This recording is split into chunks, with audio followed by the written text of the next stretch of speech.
Hello guys, this is your friend Naruto What If Fanfic 2.0 and we are back with a new fanfic. Which is What If Naruto Ascended as the Divine Elemental God, The Rise of an Angelic Harem, Part 1. Naruto was tied to a training log. His team had long left him there all alone, unable to get out of the ropes that bound him to the post after they had passed their little test to become full genin. He was thrown out of class the day the jutsu of getting out of rope was taught. He had struggled and struggled to get out of the ropes, but with no avail. He now hung his head, tired of fighting against the bonds. But he doesn't cry. No, tears had gotten him nowhere in the past, so what good would they do now? In his mind these words echoed. They abandoned me. It hurt. It hurt a lot. He thought things were going to be different when he became a ninja, but it looks like the more things change, the more things stay the same. His stomach growling and grumbling for food. He still hadn't eaten at all. All day Naruto stayed there tied up. No one coming by to check on him whatsoever. So Naruto stayed there tied up alone with only his thoughts as they grew darker and more depressing as he felt all of his will to live leave him. What was the point when no one seemed to care about him? His supposed team didn't care about him at all, not even his Junin sensei. So again, what was the point on carrying on when there was no one there with him really? It wasn't till late at night when someone noticed him. The person jumped down and checked on him. He was breathing, but it was shallow and his pulse was steady as well, though growing fainter. They cut the ropes and Naruto fell to the ground, unresponsive. The person picked Naruto's limp body up and then carried him to the hospital, hoping it wasn't too late. Scene break. Hiruzen Sarutobi, the third Hokage, ran into the hospital with more energy and spirit that belied his real age. He turns to the Anbu that's standing guard at the door. Where is he, Neko? He asked in an urgent and desperate manner. He's resting, Lord Hokage, but, Neko said, trailing off at the end. But what is it, Neko? Hiruzen asked urgently. Neko shifted her stance. She was the one who found and took Naruto to the hospital and found the only doctor entrusted to care for Naruto. There was a special staff just set up for Naruto's care. The Hokage set it up, making sure that each member of the staff had an extensive background check and made sure that none of them had any hatred against Naruto due to the Kyuubi attack. The doctor told me that it seems Naruto is losing the will to live, Neko said softly. This made the old man's face pale.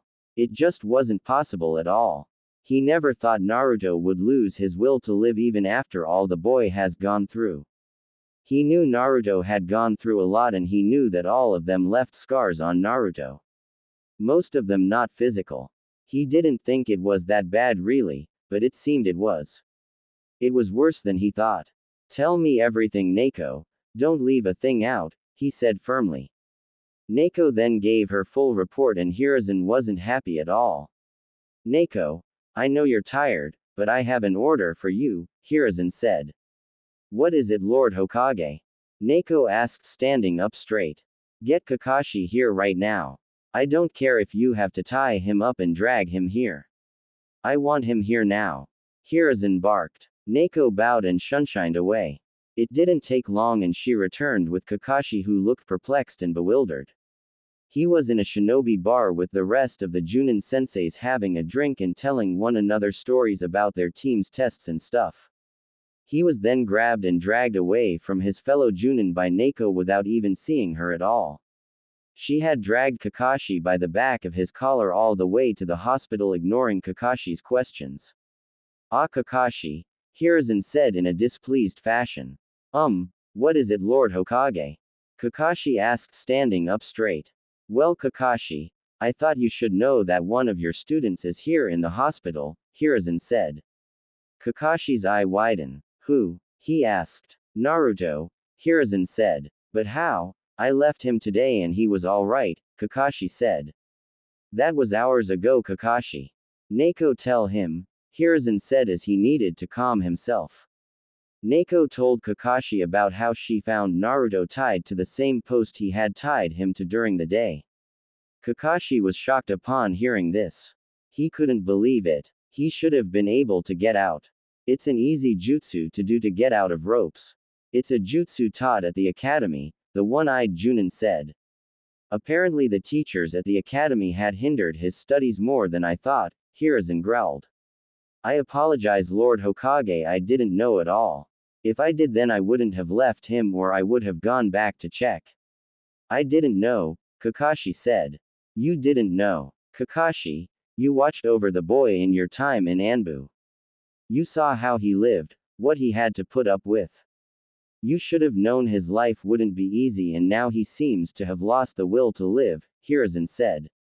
Kakashi felt like he was punched in the gut. Yes, he did know about Naruto's young life. He should have done more, be more observant. This was all of his fault. He had failed. He felt horrible, more horrible than he had ever felt in his life it seemed.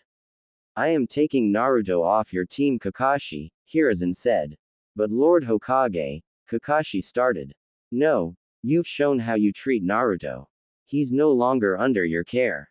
If Naruto survives he will placed somewhere else. You're dismissed, Hiruzen said without any room for discussion. Kakashi slumped away and out of the hospital. Scene break. Inside Naruto's mind he stood huddled on a small patch of land surrounded by a huge dank sewer. His knees drawn up with his arms wrapped around holding them in place by his chest. His forehead resting on his knees. He was all alone, like always. He didn't even look up when hearing the echoing growls. He just didn't care anymore. Everyone would be glad he was gone, no one cared about him at all. No one. The light in the sewer seemed to grow dimmer and dimmer as Naruto's thoughts turned darker and sadder. Damn it. Damn this village to Hades and Tartarus. Look at what it's done, a deep growl said. Yes, this village has done much to this poor innocent soul. He was even rejected by those that were supposed to be called his team. The ones that could give the boy new hope. But not all is lost my kitsune, an angelic voice said. What do you mean? The boy has no will left. I can feel his life and mine slipping away and I'm fighting for the both of us and I'm losing, the kitsune said with frustration. Yes, but remember even in the darkness there will always be thin beam of light yearning to break free, the angelic voice said. The kid has no light. He has none, the kitsune said. He does, he has light, but it's just a small sliver. We need to find a way to make it grow, the angelic voice said. How? The kitsune asked. I'll have to pull a few strings and mess with fate, the angelic voice sighed. And you're upset about that? You're God for heaven's sake. You can mess with anything and anyone you like, the kitsune said. Yes, but I'll be breaking my own laws that I've set not to interfere with the mortal realm, the angelic voice said. But this boy, you know he has a destiny that can't end now. He's far too damn important to be lost. You can say that this is an urgent need. None will argue with you on that. They all know how important the boy is, the kitsune said. You're right kitsune. You're right. But I must make the right changes or everything will fall to darkness which even young Naruto can't prevent, the angelic voice said. I will follow whatever you do my lady, the kitsune said. Then let's change things kitsune. Hopefully for the better, the angelic voice said. Scene break. In a certain part of Konoha as well as in other villages there was a glow from specific beds. All of them now had their lives, their fates changed forever. Scene break. Naruto was still huddled on his little island when he heard a voice. Hey, are you alright? Naruto didn't answer. He then felt a hand touch his shoulder gently shaking him. He slowly moved his head up and saw a girl wearing PJs with assortment of weapons on them. She had long brown hair and brown eyes that showed genuine concern. Something that was new for Naruto to see in a person. He had never seen anyone direct great concern to him. Who are you? Naruto asked in a despondent monotone voice. My name is Tenten. What's your name and where are we? The girl asked as she looked around her dark surroundings. I'm not sure where we are, but my name is Naruto, Naruto said despondently, not even caring to look around. This isn't a cool place. Tenten and Naruto turned and saw a blonde girl walking to them. She was wearing PJs in the color of dark blue also and they didn't help to hide her nicely endowed chest. She had shoulder-length blonde hair and ice-cold blue eyes. Hi, who are you? Tenten asked. The blonde girl looked at Naruto and Tenten, eyeing them like they might be a possible threat. Seeing as they were not, she relaxed just a smidge. My name is Samui, and your names are? She asked. Tenten and Naruto gave their names and Samui walked closer to them just so she could be on dry land, which seemed to have expanded from the very small island to a little bigger one to fit the three. Though the three of them didn't seem to notice this at all. I knew I shouldn't have eaten Konkuro's cooking. Now I am having this weird dream, a dirty blonde girl said. The three on the island turned to see the new arrival. She had dirty blonde hair and teal green eyes. Her PJs consisted of a tank top and shorts in a tan color and both made of light material. Okay, who are you guys? I've never seen you in any of my dreams before. The girl asked. I'm not sure this is a dream, but my name is Tenten, Tenten said. Naruto and Samui introduced themselves and the new girl introduced herself as Tamari. She then joined them on the patch of land that once again grew enough for her to stand there and not been cramped together with the others. So why are we here, and where is here? Tamari asked looking around. All shall be revealed soon, just 2 more to go, a voice said. Who said that? Show yourself. Samui asked as she tried to pinpoint where the voice's origin. Tamari and Tenten followed Samui's example trying to search for the source of the voice. Naruto though didn't seem to really care. I shall reveal myself when you're all united, but 2 must still join, and they will be here, soon, the voice said. It didn't take long for another girl to show. She looked a bit crabby. She had short dark hair and pink pupil-less eyes. Her PJs had rocks on them. Who are you and where am I? She demanded. We're not sure on the where part really, Tamari said. After they introduced themselves and found the new girl's name was Kuretsuchi.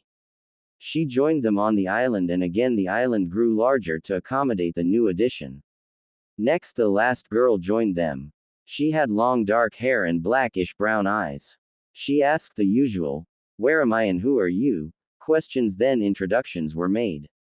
The girl, whose name is Haku, joined the others on the island. Once on the island it seemed the light in the area increased to reveal where they were. A sewer? How'd the heck we wind up in a sewer of all places? Kuretsuchi asked shocked and a bit appalled.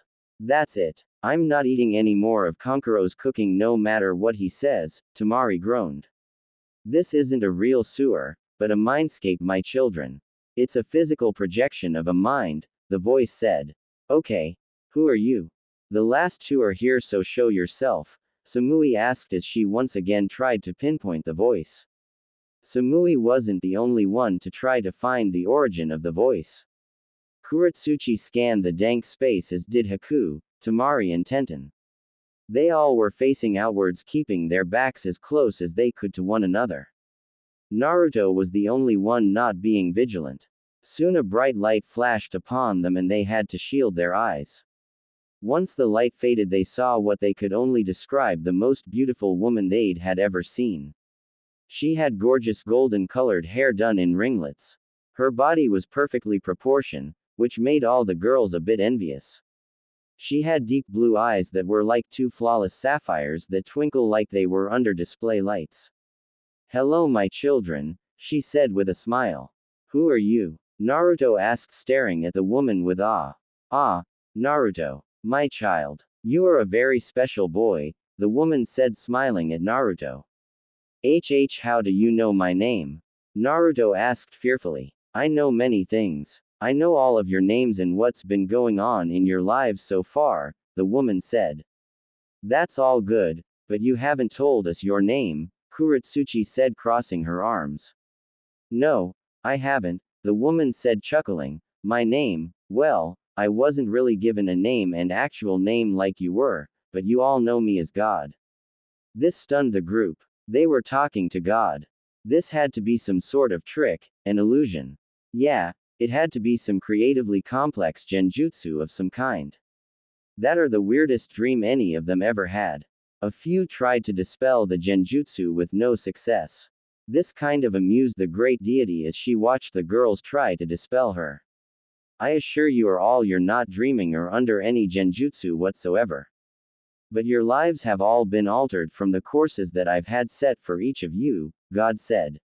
What do you mean? Samui asked. I've changed the course of your lives for a simple purpose. For Naruto's benefit, God said. This had all. Then girls turned to Naruto for answers. Naruto cowered and returned to his huddled ball. Don't hate the boy for this. He's had more than enough share of hate in his young life, God said, reprimanding the girls.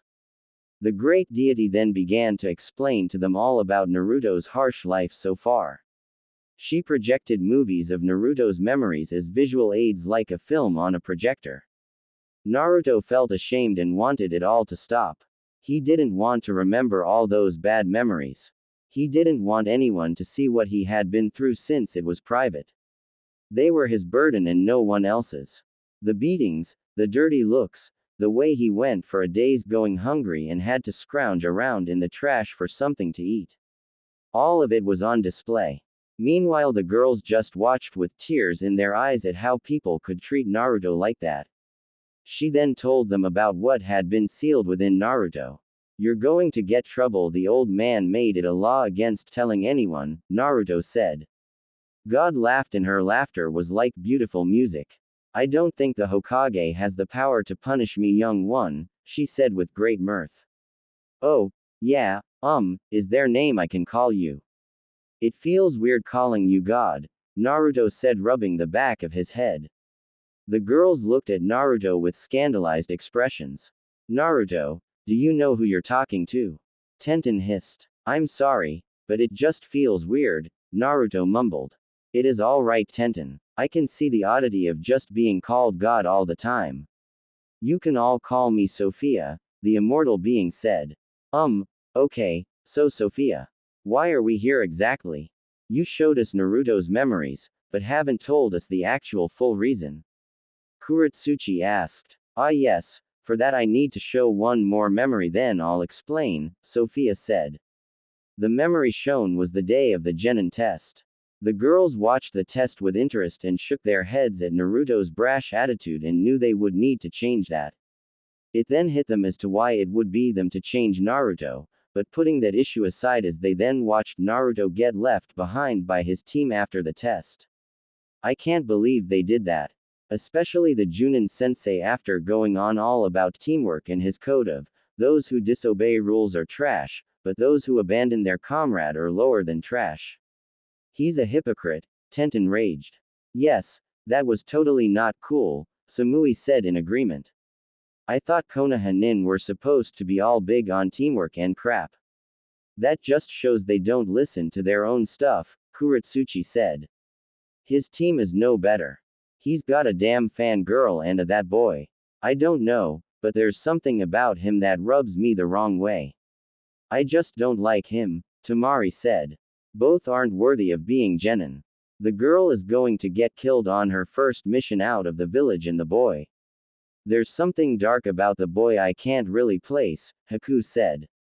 Naruto jumped up to defend Sakura. Naruto, why do you defend her? She hurts you physically and emotionally. She doesn't deserve the feelings you try and show her, Tamari said. But, Naruto muttered. She is right, Naruto. Sakura Haruno isn't worth your time. That is why I selected these girls. They are more than worth your time, and they are all strong in their own right as well as beautiful too, Sophia said. The girls blushed at being complimented by the deity. Naruto slumped to the ground. Now, to why you're here. After the despicable display by Naruto's team, he had begun to lose all hope, his will to live. That act was the final nail in the coffin. He remained tied up all day and late into the night until a ninja found him and took him to the hospital. Naruto was on the verge of falling to utter darkness and death till I decided to intervene along with a friend of mine, Sophia said. A huge cage appeared that made the girls wonder why they hadn't seen it before. In the cage was a man. He had long red hair tied in a simple ponytail, wearing a kimono with dancing foxes on it. Behind him was 9 lovely tails swaying back and forth. Hey, who are you? Naruto asked loudly. This got him bonked on the head by both Tenten and Tamari, though their hits weren't even a fourth as hard as Sakura would hit him. Ow. That hurt. Naruto whined. You don't need to shout, Naruto, Tamari chided gently. Tenten just nodded in agreement with the dirty blonde. Fine, but who's the guy? Naruto asked in a more quieter voice as he rubbed his bruised head. I'm surprised, Kit. I've been inside you practically since you've been alive, really, the man said with a smirk. You're the Kyuubi, Naruto shouted. Again he was bonked on the head by Tenten and Tamari. Use your inside voice, Naruto, Tenten said sternly. Naruto grumbled as he rubbed his head again. I see you're already teaching the kid manners. He needs them since he has none whatsoever. Though I don't really blame him since no one has ever taught him any to begin with, Kyuubi said. He was amused by the girls already trying to teach Naruto manners. I don't understand. I thought you're a bloodthirsty demon bent on utter destruction. Tenten asked. Oh, that. Well, I only get like that when I've had a bad day or too much to drink or someone really pisses me off. Normally I am very peaceful when I am left alone and all, Kyuubi said. Neither the girls or Naruto really knew what to say to this. Kitsune, I believe it's time to begin teaching them, Sophia said. As you wish, my lady, Kyuubi said, bowing to the deity. Scene break. Inside Naruto's mind, he and his girls got trained. For Naruto it was a total rebuilding. The girls, Kyuubi and Sophia, had to tear down everything Naruto knew and start from scratch. Sophia helped by producing a plant and giving the girls shears. This bush is Naruto's whole being. I gave you the shears for you to prune off all the parts he doesn't need and leave the characteristics that he should keep, Sophia said. But how will we know what to prune? Haku asked. You will know, Sophia said mysteriously. The girls all looked at one another, then shrugged, and then they gently and carefully began to work. It was amazing how coordinated they were together even though they hadn't known each other for very long. But deep inside they just felt they had known one another for a long time. It was hard to explain. This was Sophia's doing. She jump-started the sense of camaraderie between the girls. It was just a jump start, the rest was up to them. The girls clipped off Naruto's brash nature. His stubbornness though kept enough so he wouldn't give up when he faced a challenge. They pruned down his hyper-personality and also love for ramen. They kept Naruto's great loyal nature though pruned it back a little so it wouldn't hinder him. His cunning mind that he got from doing pranks as well as thinking on the fly was kept. They kept going, making sure Naruto would be better for it. Once done, the girls stepped away and the plant disappeared and Naruto, who was asleep for the whole thing, awoke. Oh, man, he grumbled. How do you feel, Naruto? Haku asked. Weird. Like I am new though I remember how I used to be, Naruto said with a frown. That's good, now we have a clean slate to work with, Sophia said. Yes, the kid will be able to learn things better without all the baggage he's had before, the Kyuubi said. Naruto learned manners to begin with, then he went on to what was taught at the academy.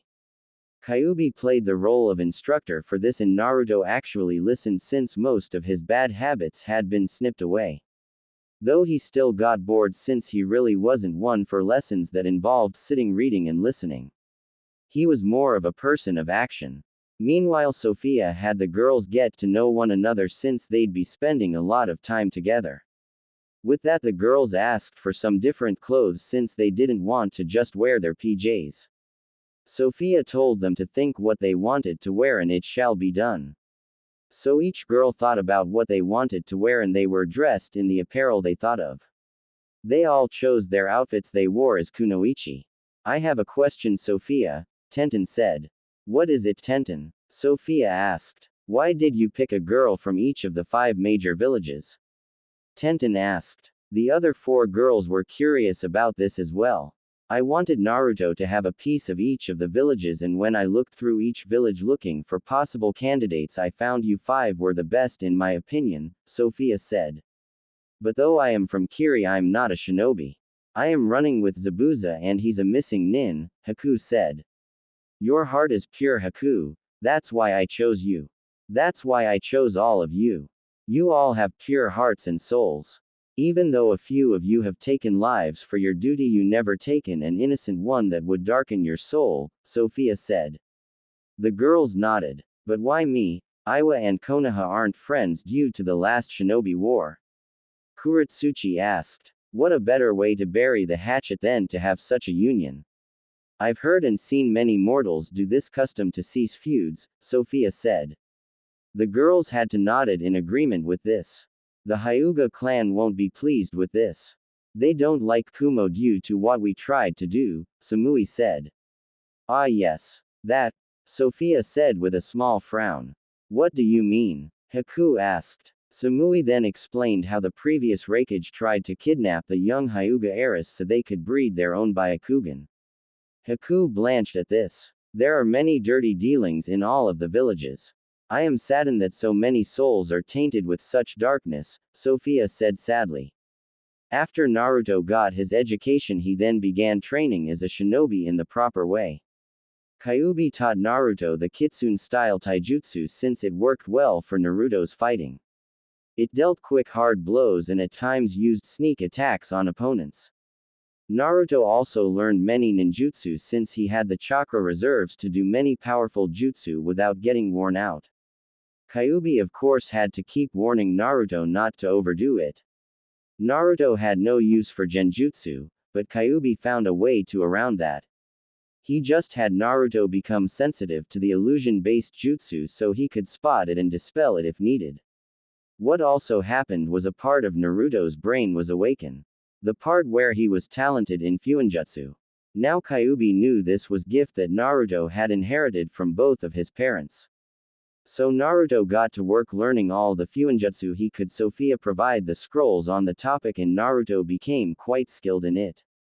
He could now rival a seal master. During that time the girls were included into the training. They worked with the skills they had and expanded. Kyuubi provided an excellent source since he had been around so long he could help each girl out.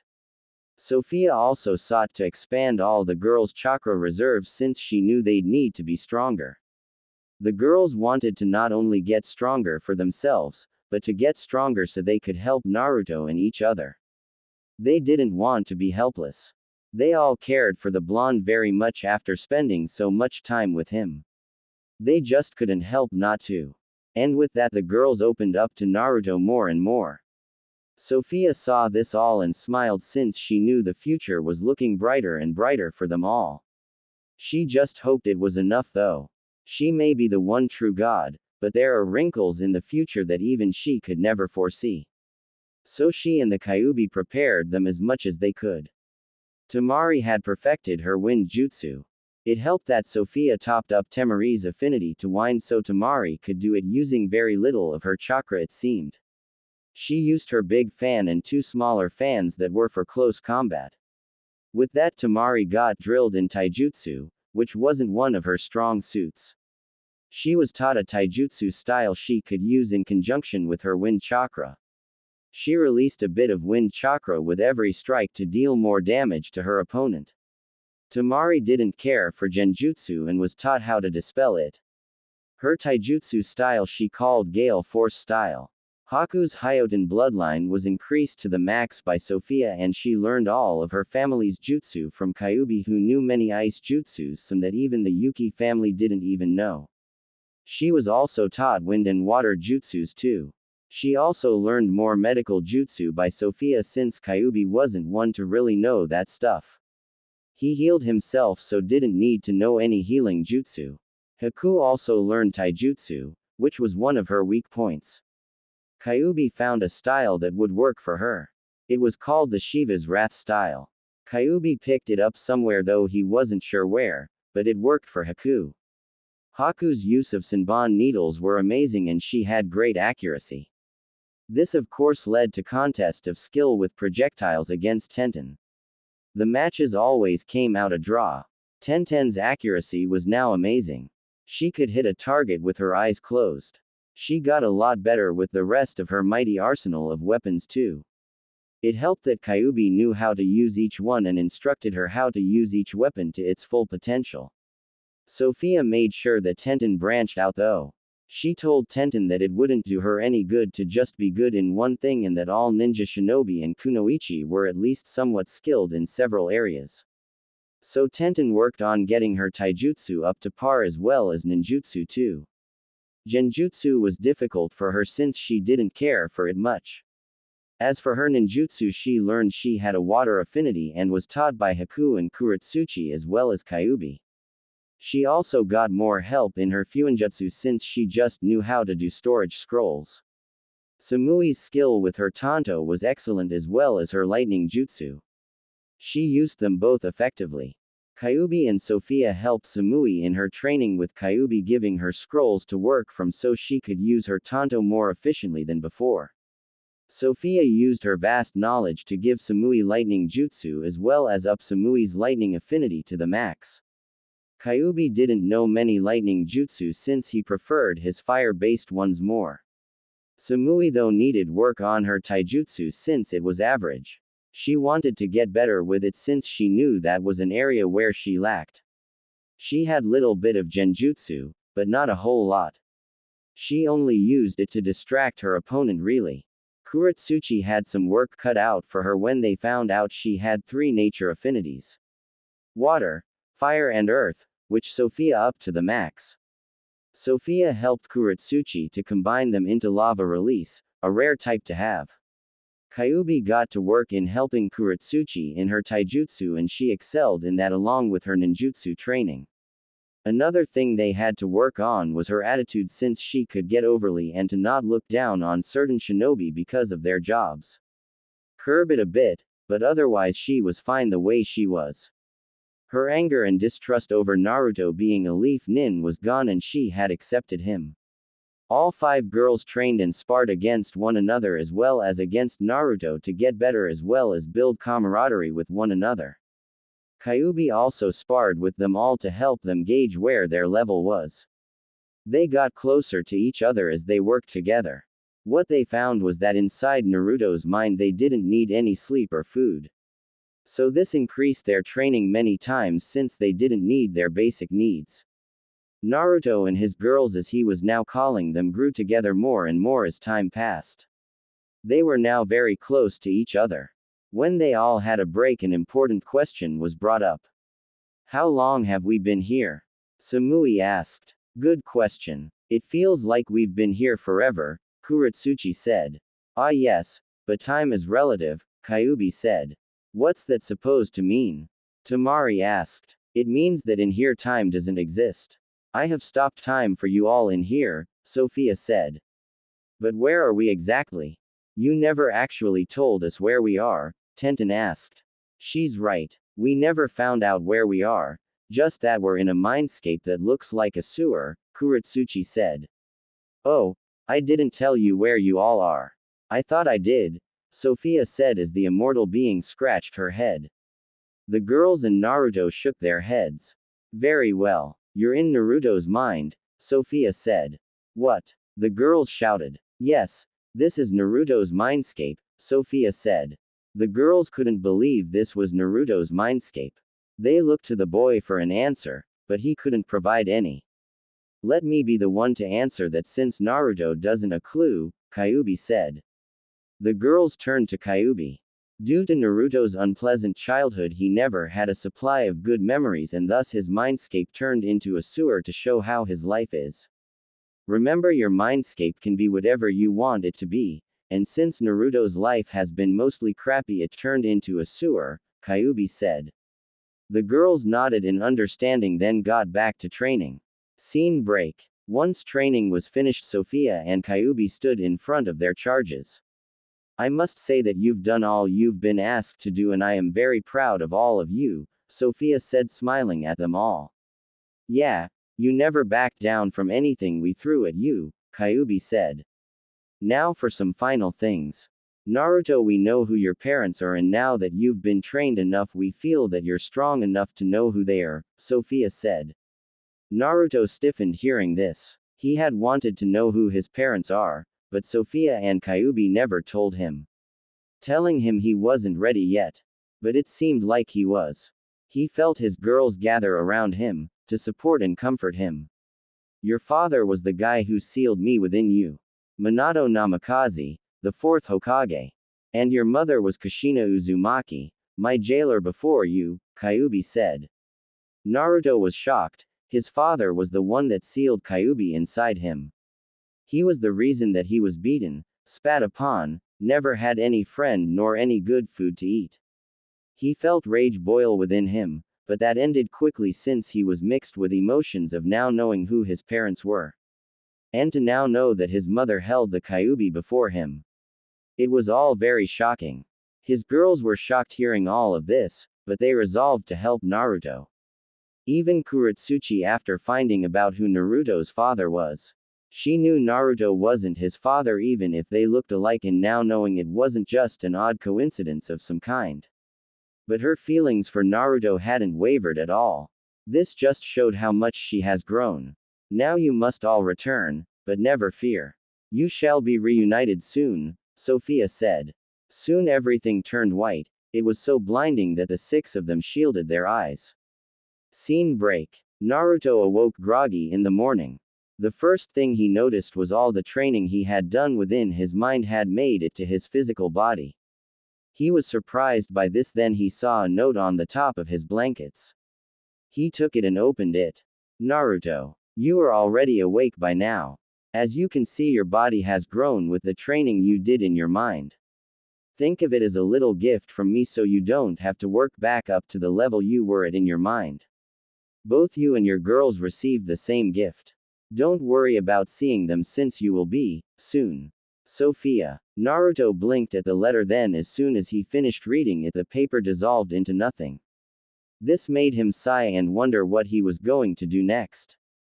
Soon the doctor came in to do his morning checks and was shocked to see Naruto awake, but smiled.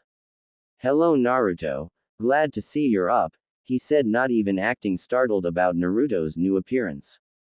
Hey doc, when can I get out of here? Naruto asked. The doctor chuckled. He knew how much Naruto hated being in the hospital. I just have to do some checks and then I'll have Miko give you some breakfast, then you should be ready to be discharged, the doctor said. Great. I can't wait to see Miko, Naruto said with a smile.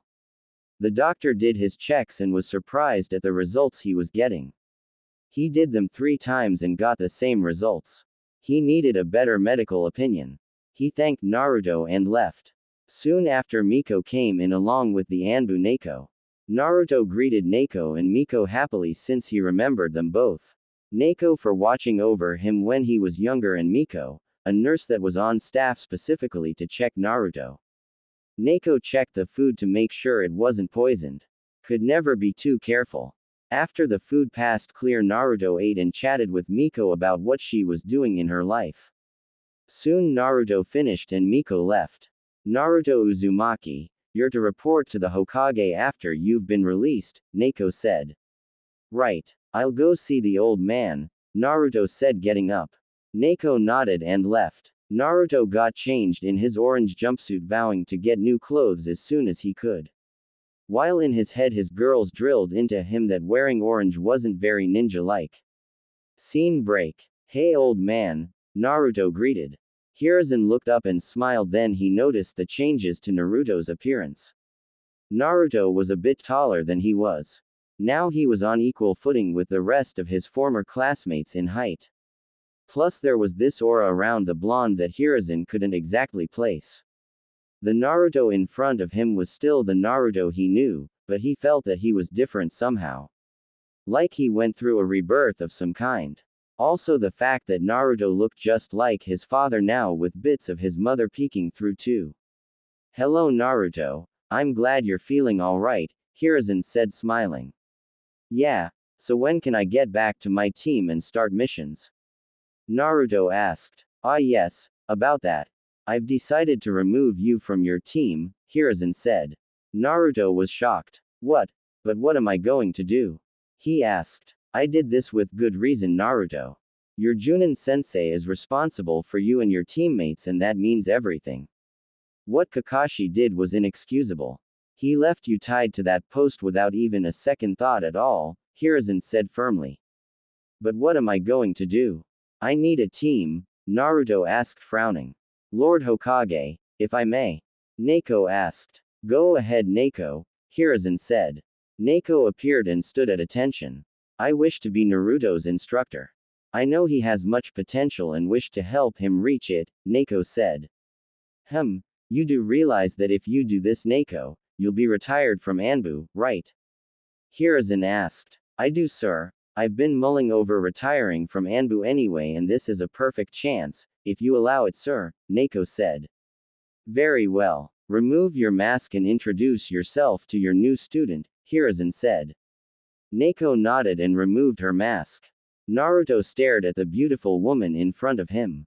She had brown eyes with purple hair. She smiled at Naruto. My name is Yugao Azuki, your new Junin instructor, Yugao said. Name is Naruto Uzumaki, Naruto said, grinning. Naruto, you may leave while I discuss with Yugao your training, Hiruzen said. Naruto nodded and left. Lord Hokage, Yugao asked. Yugao, you're taking on a big responsibility. I am very proud of you, though I'll miss you as an Anbu. Please do whatever you need to do to not only keep Naruto safe, but train him to be the best shinobi he can be, Hiruzen said. I will, Lord Hokage, Yugao said, bowing. Before she could leave, a scroll appeared on Hiruzen's desk and he picked it up and opened it, read it. It seems that Naruto has had some training already, and this means some changes will have to be made, he said. What do you mean, sir? Yugao asked, confused. Hiruzen motioned Yugao over to read the scroll. She was surprised to what she was reading. This will change a great many things. Naruto walked around the village feeling pretty good. He wanted to head to the nearest training ground to try out his new skills he now has. It was cool doing them in his mind, but to now actually have a chance to use them awake meant they were truly real. Like the old saying goes, seeing is believing. But before he could even go to a training ground, he walked into his old team. What are you doing here, loser? Sasuke asked coldly. Nice to see you too, Naruto said coolly. Naruto, idiot, watch where you're walking, you nearly bumped in Sasuke. Sakura screamed. Huh? You say something? Naruto asked in Kakashi-esque style. This made Sakura angry and she went to punch Naruto, but her fist was stopped by Kakashi. Now Sakura. You can't harm a fellow Konoha shinobi outside of a sparring match unless you want to face punishment, Kakashi said gently, but sternly. But Kakashi-sensei, Sakura whined. Kakashi just gave her a stern look and she went quiet. Hey Kakashi, Naruto greeted neutrally. Hello Naruto, how are you? Kakashi asked, though he was still hurt that Naruto was no longer on his team.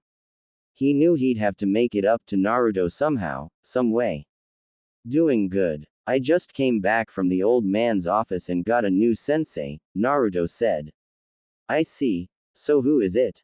Kakashi asked curiously. His mind already working on possibly talking to whoever Naruto's new sensei was to be included in Naruto's development somehow to clear his conscience of being such a horrible sensei to Naruto just hours of Naruto becoming a full-fledged genin. Her name is Yugao Azuki, and she used to be in Anbu, Naruto said. Kakashi nodded. He knew her well enough and knew she would do a better job than he had done. As much as it pained him to say. But pushing that aside, made a mental note to talk to Yugao sometime in hopes she'd let him help teach Naruto sometime in the future. He knew he could still teach Naruto something. Not knowing of the training Naruto had gotten in his mind by Sophia and Kitsune. Sasuke got angry. How come this loser gets his own sensei? I am an Uchiha, I should have my very own sensei and not be on a team since it will only drag me down, the Uchiha stated. Sakura winced at this. Because the Hokage handles all team assignments and he took me off your team and I got a new sensei. Now if you excuse me, I need to go train, Naruto said. Sasuke glared at Naruto's back and was about to follow when he was nabbed and dragged off by Kakashi to report after their latest mission. Scene break. Naruto got to a training ground and smiled. Now time to try out my new skills, he said. Yes, I'd like to see what my new student knows, Yugao said as she appeared from out of nowhere it seemed. Hey Yugao sensei, Naruto greeted. Hello Naruto, Now let's see what you can do, Yugao said. Naruto nodded. Yugao watched and was amazed at what Naruto was doing. Naruto was really good in his Kitsune Taijutsu style. Yugao tested Naruto in all areas before they stopped to rest. She found that Naruto was very skilled and even better than what was written. She had her doubts when she read the scroll, but testing Naruto had diminished those doubts all away. Now she couldn't wait to teach Naruto and maybe learn a few things as well too. She knew that she could expand on Naruto's skill more. The entire training ground was a wreck by the end of the, "You are very well trained Naruto." Sophia and that Kitsune person did a good job, Yugao said. How do you know that? Naruto asked worriedly. Don't worry Naruto. The Hokage received a scroll detailing what has happened to you. He labeled it an SS rank secret like your tenant.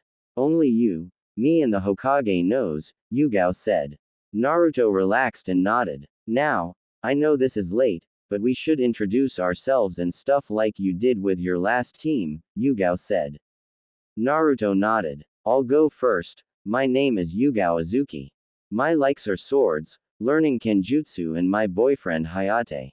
My dislikes are perverts and people who look down on kunoichis. My hobbies include moon watching and learning new kenjutsu styles. My dreams are to be a kenjutsu master and open my own dojo, Yugao said. My name is Naruto Uzumaki. My likes are ramen, learning new things and my precious people. My dislikes are how long it takes for ramen to cook, perverts and those who can't tell a differences between a scroll and what's sealed inside it. My hobbies are pranking and working on new seals. My dreams, well, to be honest I don't know what my dream is anymore, Naruto said. I thought it was to be Hokage. Yugao asked remembering when Naruto was younger and him shouting his dream to the world. Yeah, but now things have changed and I'm not so sure anymore. Naruto frowned since his dream for so long was to be Hokage, but now that he had girls who saw him and liked him he didn't really feel like he needed to be recognized by the village as much. He still wanted to, just not like before. His girls saw him and that felt just right and enough for him. It's alright Naruto. I'll help you find a new dream, Yugao said. Thanks Yugao sensei, Naruto said with a smile. Good. We are now team 11 inches Yugao said. Naruto nodded then frowned. But I thought all teams have to have 3 genin and a junin sensei. He asked. Yes, usually, but the Hokage after reading the scroll decided to make a changes in your case. He feels that if you have teammates then that would lead to questions that neither he nor you could really answer or want to, Yugao said. Naruto nodded. Now, I believe you need some clothes befitting a shinobi, Yugao said. Naruto nodded and looked down since his old orange jumpsuit had been put through the wringer during his training. The orange jacket was ripped up that he had to take it off with the orange pants just a few notches down from that. Not to mention his girls drilled into him that he shouldn't wear so much orange since it was likely to get you spotted on a mission and killed. He still liked orange, but knew to tone it down a lot. He followed Yugao into town. Yugao took Naruto to a weapons shop called the Dragon's Claw. In the shop's window was a sign that showed that they only served shinobi clientele. They entered and Naruto froze. At the counter was a bun-haired girl. It couldn't be, could it? Sure. She told Naruto that she lived in Konoha like him, but to see her, meet her in the flesh right off the bat. He wondered if Sophia had something to do with this. Tenten was bored. Today she had a day off considering she and her team had come back from an escort mission. The mission was basic and simple without any real unless you include dealing with her psycho sensei and teammate and her other brooding emo-like teammate. But now she was manning the counter wishing something good to happen. This morning when she awoke she was surprised by her body change. She read the same letter Naruto got and just shrugged. Thankfully all of her clothes still fit including her kunoichi outfit, which consisted of a pink sleeveless shirt and dark green cargo-style pants. She really didn't want to have to go through the pain of buying all new clothes. She was a girl, but shopping wasn't her thing unless she was shopping for ninja stuff, like weapons. Hello Tenten, minding the store today. Yugao asked with a smile. Hi Yugao. Yeah, I still think Dad does this because he's too lazy to do it himself, Tenten said looking up at Yugao, who was a regular customer. Her eyes turned and then widened when she saw Naruto. Yugao noticed this and hoped there wouldn't be a problem. Tenten got up and walked to Naruto then, well, she glomped him. She glomped the life out of him. Naruto was wheezing for breath.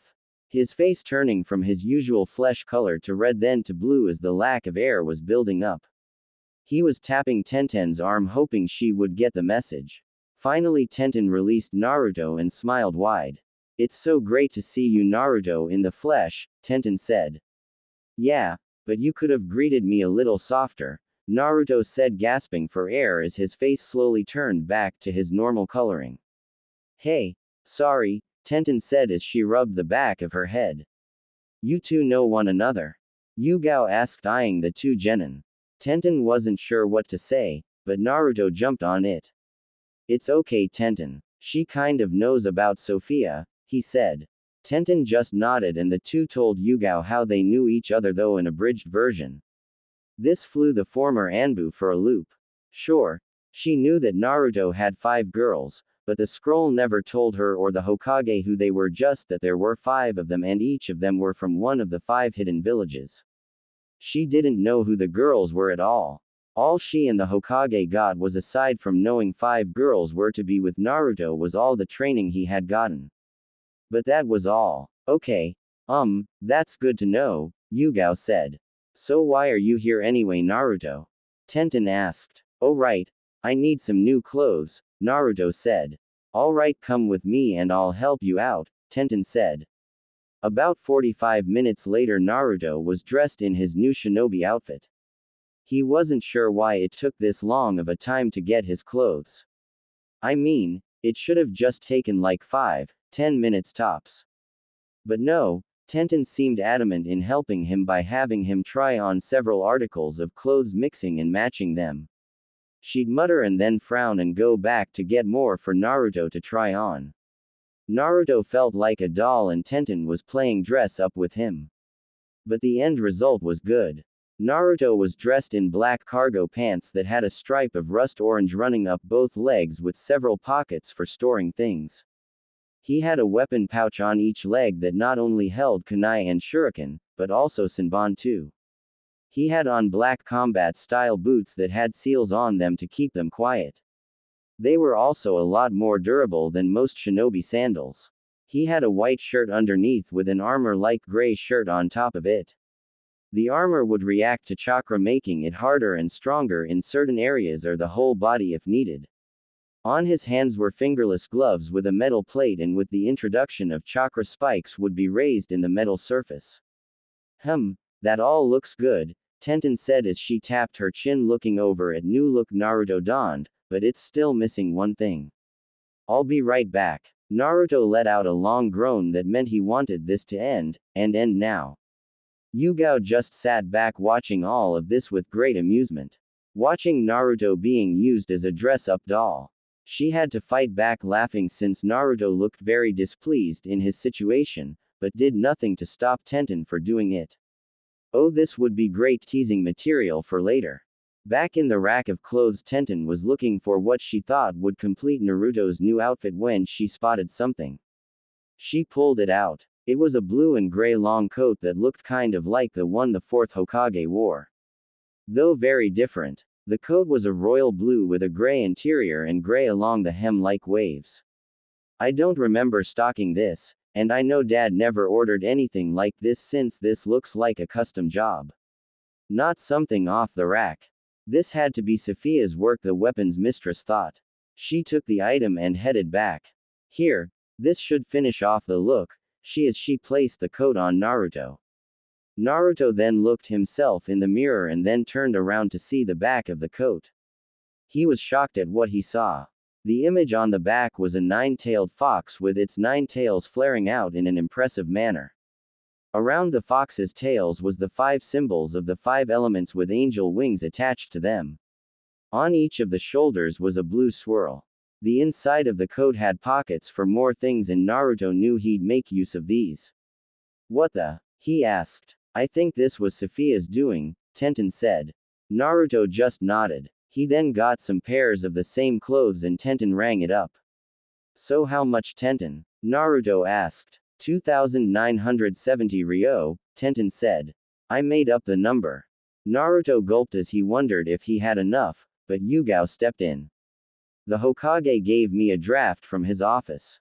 Just fill out the amount and it will be paid from the Hokage's own coffers, she said. Tenten nodded and filled out the amount and then gave it back to Yugao to give to the Hokage. Naruto let out a breath of relief. So Naruto, when can we see each other again? Tenten asked. I'm not sure, Naruto said. He then explained to Tenten about Yugao being his new sensei and everything. Tenten frowned. I am sure I can talk to Guy into doing some joint training together, Yugao said. Thanks Yugao sensei, Naruto said with a smile. Yeah, thank you Yugao, Tenten said smiling too. No problem Naruto, Tenten, Yugao said smiling right back at the two. Scene break. Days later, Naruto and Yugao trained together with Yugao working hard with Naruto. Sure, Naruto had got his training in his mind and he was a very well skilled in many things outside because of it, but Yugao provided more help to Naruto, giving him new situations that he or his girls never practiced in. Yugao wanted to make sure Naruto knew how to fight in almost any kind of situation and to use his head more. She had a good deal of practical experience and it was different for Naruto training with Yugao than when he trained with his girls, Kyuubi and Sophia. Plus the fact Yugao was a different kind of teacher and that meant the same thing he might have learned from Kitsune wouldn't be the same when Yugao taught him. So it not only reinforced what Naruto knew, but it was different in a way too. You're getting better at reading the terrain and thinking quickly in a bind Naruto, Yugao commented. Thank you sensei, Naruto said as he dodged a slash from Yugao's katana. Yosh! What amazing flames of youth! This stopped the two's training and Naruto saw what he would consider one of the strangest sights ever. Before them was a tall man wearing green spandex and orange leg warmers. He wore a Junin flak jacket that was left open and his hitai with a red cloth tied around his waist. He had black hair styled in a bowl cut and the biggest, bushiest eyebrows he had ever seen. Sensei, are those real? Naruto asked quietly so only Yugao could hear him. They are and there isn't just one, Yugao said answering in the same method as Naruto. What do you mean? Naruto was cut off as he saw what could only be a mini-me that stood by the original though minus the flak jacket and the cloth of the headband wasn't red, but the common blue. His eyes widened. No way, he shouted. Tenten and another boy followed. Tenten smiled and waved at Naruto while the boy just brooded. Great. Another freaking emo. I wonder if he and Sasuke have some kind of fraternity together. Naruto thought. Hello Guy, Yugao said. Hello Yugao, I see you and your student is brimming with flames of youth, Guy said. Yugao shivered at this. Yes Guy, and these must be your students, she said. Yes, I'd like you to meet my youthful team. This is my protege Rock Lee, his flames of youth will take him far, Guy said as he grinned with a tooth ping. The boy Rock Lee just had to imitate his sensei in pose, which made it creepier. This is Neji Hyuga of the Hyuga clan. He's a prodigy of the Hyuga clan, Guy said gesturing to the moody boy. The boy, Neji, just grunted a greeting as he looked bored with what was going on. Like he had better things to do.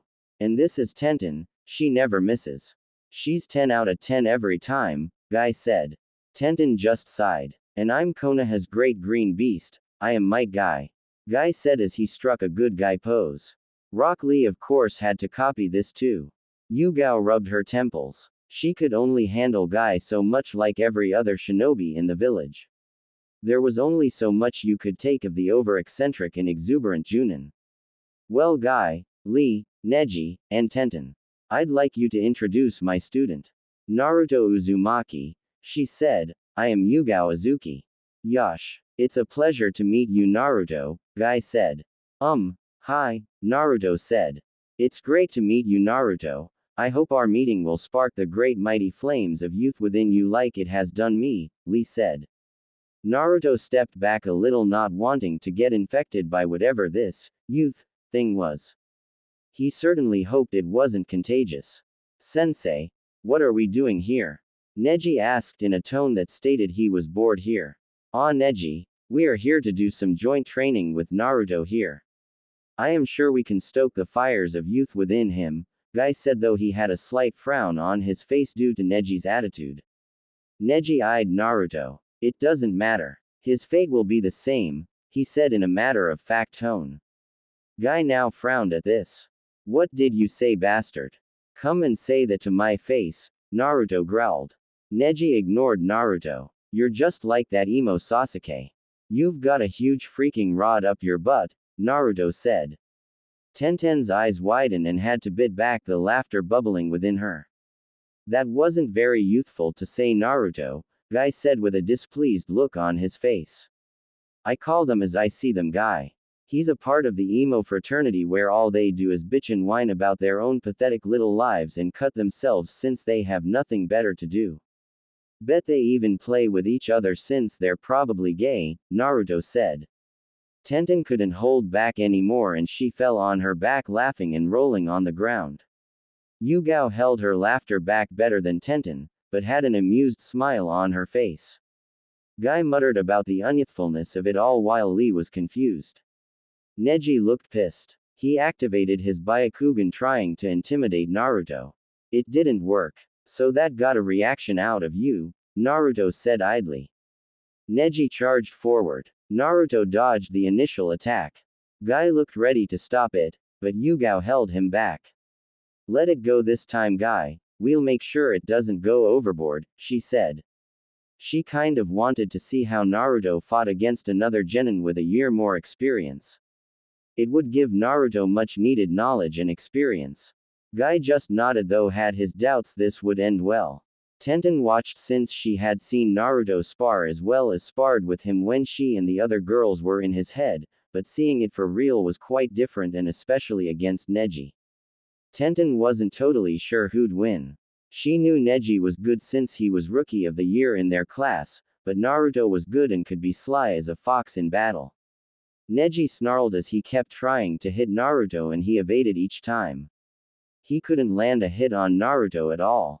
No matter how hard he tried. Is that all you got? Fate has determined me to be the winner the same way as fate is determined that you'll always remain in your lowly station you are in, Neji said. People who believe in fate are just hiding behind and running away like cowards from their troubles, Naruto said. You know nothing about me, Neji spat. I know enough that you've probably had a hard life, well, tough shit. You may have had a hard life, but there are others who've had a harder time than you and have done something about it instead of bitch, whine, and complain. They got their shit together and moved on using what they'll learn to get stronger for not only themselves, but those they care about, Naruto said firmly. They kept fighting with Neji never getting a hit on Naruto. Naruto's Kitsune Taijutsu style seemed to be made for evading the Gyuken. Since the Kitsune Taijutsu style involves not only hard blows and some trickery, it also involved speed in dodging. A fox was quite agile and Naruto had that down. Not to mention that the Gyuken was so rigid in fighting style it meant it left no room to be flexible at all. That and Naruto was also pissing off Neji, which helped blind the Hyuga even more. Lee was shocked by this as was Guy. Yugao was amazed that Naruto could stand toe-to-toe against Neji. She knew the Hyuga clan liked to toot their horns about their unbeatable taijutsu, but Naruto was doing a good job destroying that belief right now. Tenten was wondering what Naruto had planned. Naruto's plan sprung into action when he twisted his body evading one of Neji's almost lethal Gyuken strike to th heart. Naruto pulled out a seal from the inside of his coat and slapped it on bridge of Neji's nose and released a bit of chakra to activate the seal. This made Neji freeze in position, making him look like a statue while he was still in striking position. Like that. This is a seal that paralyzes your entire body so you can't move till I remove the seal from you, Naruto said. He then walked to Neji, which made the two Junin on edge, wondering what Naruto was going to do. Naruto leaned in and whispered something into Neji's ear, then yanked the seal off Neji, making the Hyuga fall over, gasping. I still haven't corrected that bit yet, Naruto said, frowning. Naruto's paralysis seal, which worked effectively, had a side effect that Naruto was still trying to work out. The side effect was that after the seal is removed, it made all the muscles in the person's body relax and go limp, thus causing the person to collapse in a heap. What did you say to him, Naruto? Yugao asked, walking over to Naruto. Just told him that he's not the only one with a seal, Naruto said. Yugao looked at Naruto with a worried look. I didn't tell him it was me, Naruto said. I need to cut this training short for me to take Neji to the hospital, Guy said. That's alright, Guy, Yugao said. Guy left with Neji, with Lee following. Tenten stayed behind after getting permission from Guy. That was a bit reckless, Naruto, Tenten said. I could handle him. I knew his weaknesses was thanks to those lessons Kitsune gave me, Naruto said. Tenten sighed and shook her head. She thought she and the other girls had trimmed enough of Naruto's brash nature, but it seemed that it wasn't enough. Scene break. Yugao helped train Naruto and got him into Kenjutsu. Naruto picked it up fast, and this pleased Yugao. Thanks to Kyuubi, who, still under the moniker of Kitsune, gave Naruto and Yugao his personal Kenjutsu style called Kitsune Swift. Naruto worked well with it and was working on how to mix both the Kenjutsu and Taijutsu styles together to be more effective. Yugao even bought Naruto a sword since she knew Naruto showed much promise. The sword was actually what could be called a dual-bladed katana or suba, Kodage's weapon from FF7, AC. That meant there was two blades on one end of the handle. It was a very unique sword since not many of them have ever been made. Naruto's suba was made of chakra metal, and if Naruto pumped chakra into the blades, he strengthened them enough to be able to snap his opponent's sword if they got in between his suba's twin blades. The dual blades could also use his element affinity when he learned it. It also had another special feature with a seal put on the sword. If Naruto put chakra into the seal, he could fuse the two blade into one for a few moments. The seal had a timer on it, and it would run out and the two blades would separate back to normal. Naruto usually used it in a reverse grip fashion since it felt more comfortable for him, but could easily switch to a main grip and back again. Naruto named it Twin Fox Fang. Yugao had learned Kitsune Swift style, though she wasn't as good as Naruto with it. She wanted to learn it since it never hurt to learn a new style, as well as she had to learn it to teach Naruto. Yugao had deemed Naruto to be not just a frontline fighter, but also good at stealth and assassinations. She told the Hokage this in her reports, and he agreed. Hiruzen was proud how Naruto was growing and becoming the shinobi his parents would be proud of. The boy had amazing skill in stealth given all the pranks he's done and was never caught while he set them up. I mean, no one could sneak into the Hyuga compound and steal all their underwear and then hang it all over the village, or put itching powder in all their clothing. And let's not forget when he put colored dye in all the Hyuga's shampoo. The entire clan had a rainbow assortment of colors. It took 3 weeks for the colors to be gone for good. Of course, Hinata was the only one not a victim in the Hyuga target pranks. Then there's the time he drew on all the masks of all the Anbu too. No one knew how Naruto had done this and not get caught in the process. And last, him painting the Hokage monument in broad daylight without anyone noticing till he was done, and those were just a couple of Naruto's pranking highlights. Yugao had Naruto use the Kage Bushin to do D-rank missions so they could work on training. They got the record of most D-rank missions done in a day and hold the record for most D-rank missions completed for a rookie genin. Yugao and Naruto were in the middle of training when the Hokage via Anbu called them in. They arrived with Team 9 already in the office. After Naruto's little fight with Neji, the two sat down and Neji's outlook had been changed. He was still the same somewhat, but he wasn't going about fate and was even encouraging Lee in training. Though not as enthusiastically as Guy. Neji has been trying to make amends with his cousin Hinata and the main branch, especially after his uncle gave him a letter that his father wrote. He was still a work in progress, but had made great strides in a short period of time. "We're here, Lord Hokage. What's the emergency?" Yugao asked. "Ah, yes. Team 11, you are here to go with Team 9 to Wave. I got a message from Kakashi stating that their mission, which was AC rank, has turned to an A rank after encounter Zabuza Momochi. They are in need of backup," Hiruzen said. "Don't you think 2 teams is a bit overkill, sir?" Yugao asked as she looked at Team 9. "Not really. You, Team 11, have a separate mission. Team 9, you are to go to Wave and assist Team 7 in any way possible," Hiruzen said. "Yes, Lord Hokage. Our brilliant flames of youth shall not fail you. We will go and help my eternal rival and his team and show off our dazzling flames of youth to our enemies." Guy proclaimed, then struck the good guy pose complete with tooth ping. He then dashed off shouting about youth at the top of his lungs, leaving a huge trail of dust in his path. Neji and Tenten sighed as they hung their heads in utter and total embarrassment. While Lee copied Guy in pose and tooth ping. Then he dashed off after his sensei, leaving his own trail of dust and his own overly loud proclamations of the greatness of the springtime of youth. Neji and Tenten followed out, heads down, still feeling so embarrassed even though they should be used to this by now. Hiruzen thankfully had learned how to block out Guy's shouting while still being able to listen to Guy. He then turned to Naruto and Yugao. "Yugao, this mission you and Naruto will have is an assassination. Do you think he's ready?" Hiruzen asked seriously. Yugao thought for a moment, then nodded. Naruto stayed quiet the whole time since he knew this was his sensei's decision and he'd abide by it. "He is, sir," Yugao said firmly. This made Naruto's chest swell with pride in the confidence that Yugao had in him. "Excellent. Get packed and meet Team 9 at the gate," Hiruzen said, then dismissed them. Scene break. Both Team 9 and 11 headed to Wave with great speed. They didn't have a civilian with them, so they were able to get to Wave in no time. They got to Tazuna's home thanks to some directions from a villager. When they got there, they were greeted by a woman named Tsunami, who was the daughter of the bridge builder.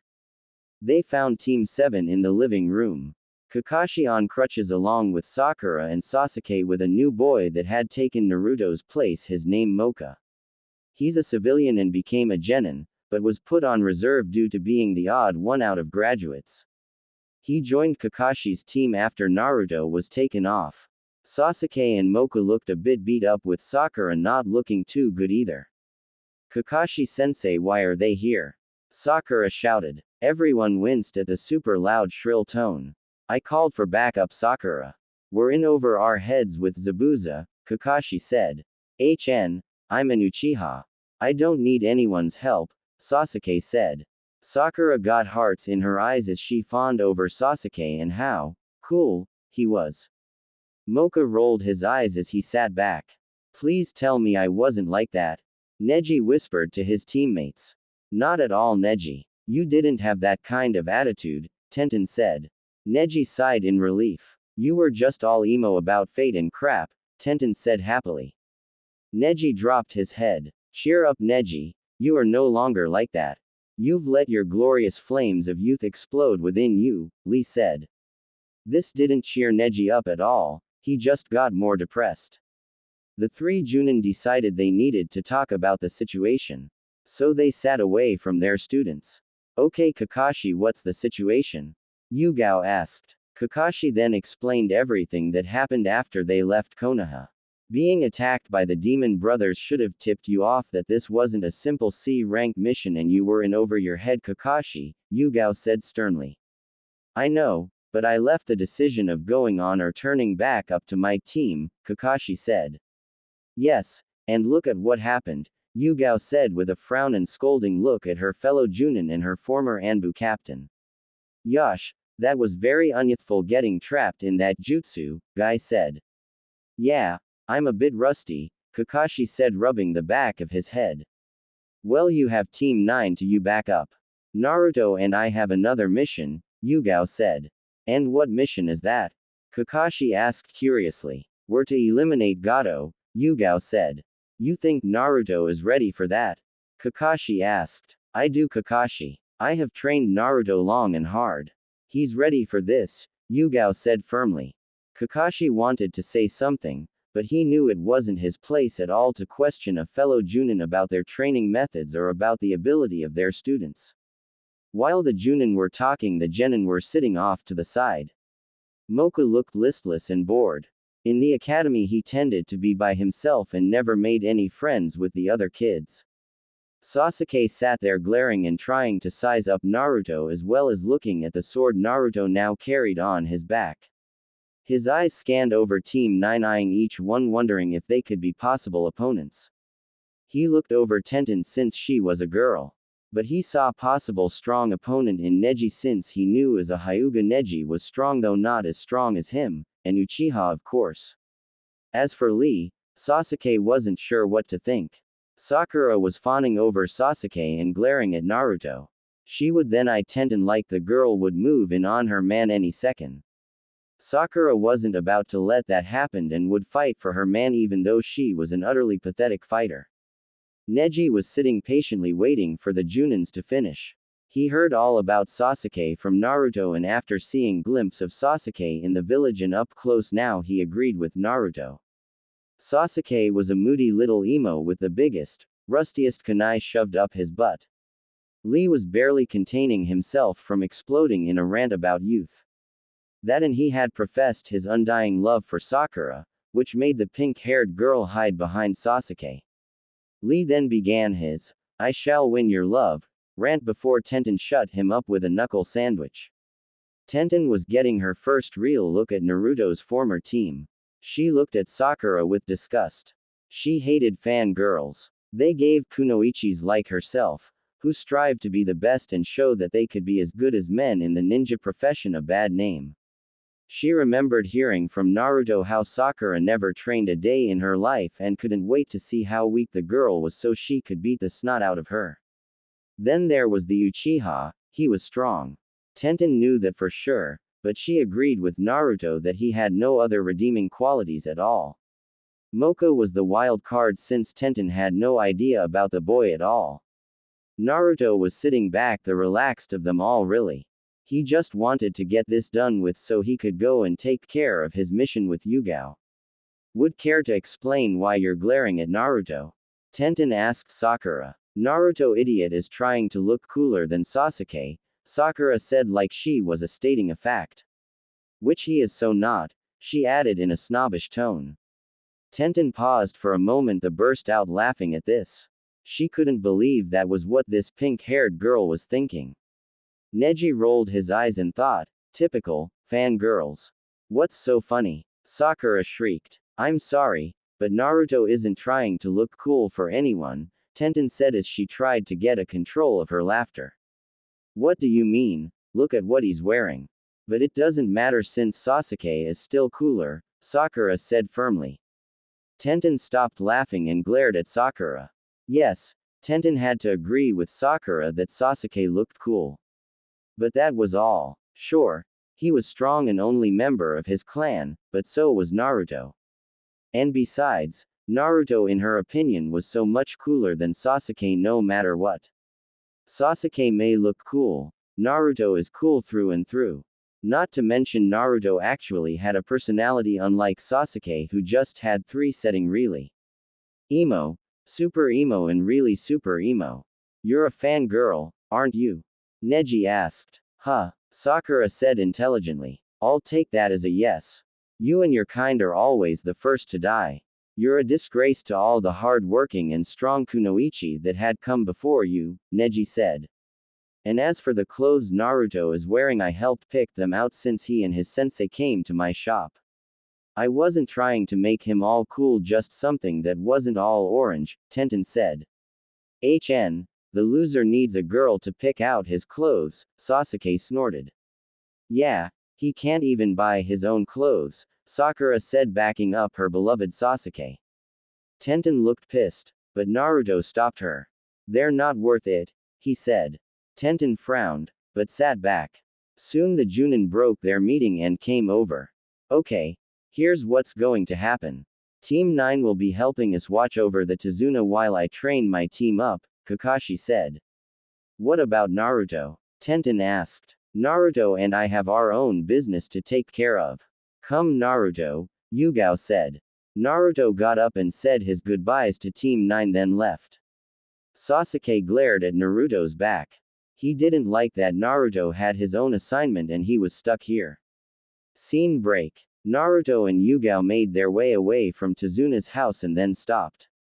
Naruto uses many Kage Bushin and have them locate and scout Gado's hideout. Make sure they aren't seen at all, Yugao said. Naruto nodded and performed the jutsu and hundreds of clones appeared. All of you, look for Gado's hideout and when you find it scout around so we know the area. Then dispel so we'll have the information, Yugao commanded. Aye, the clone army said then left.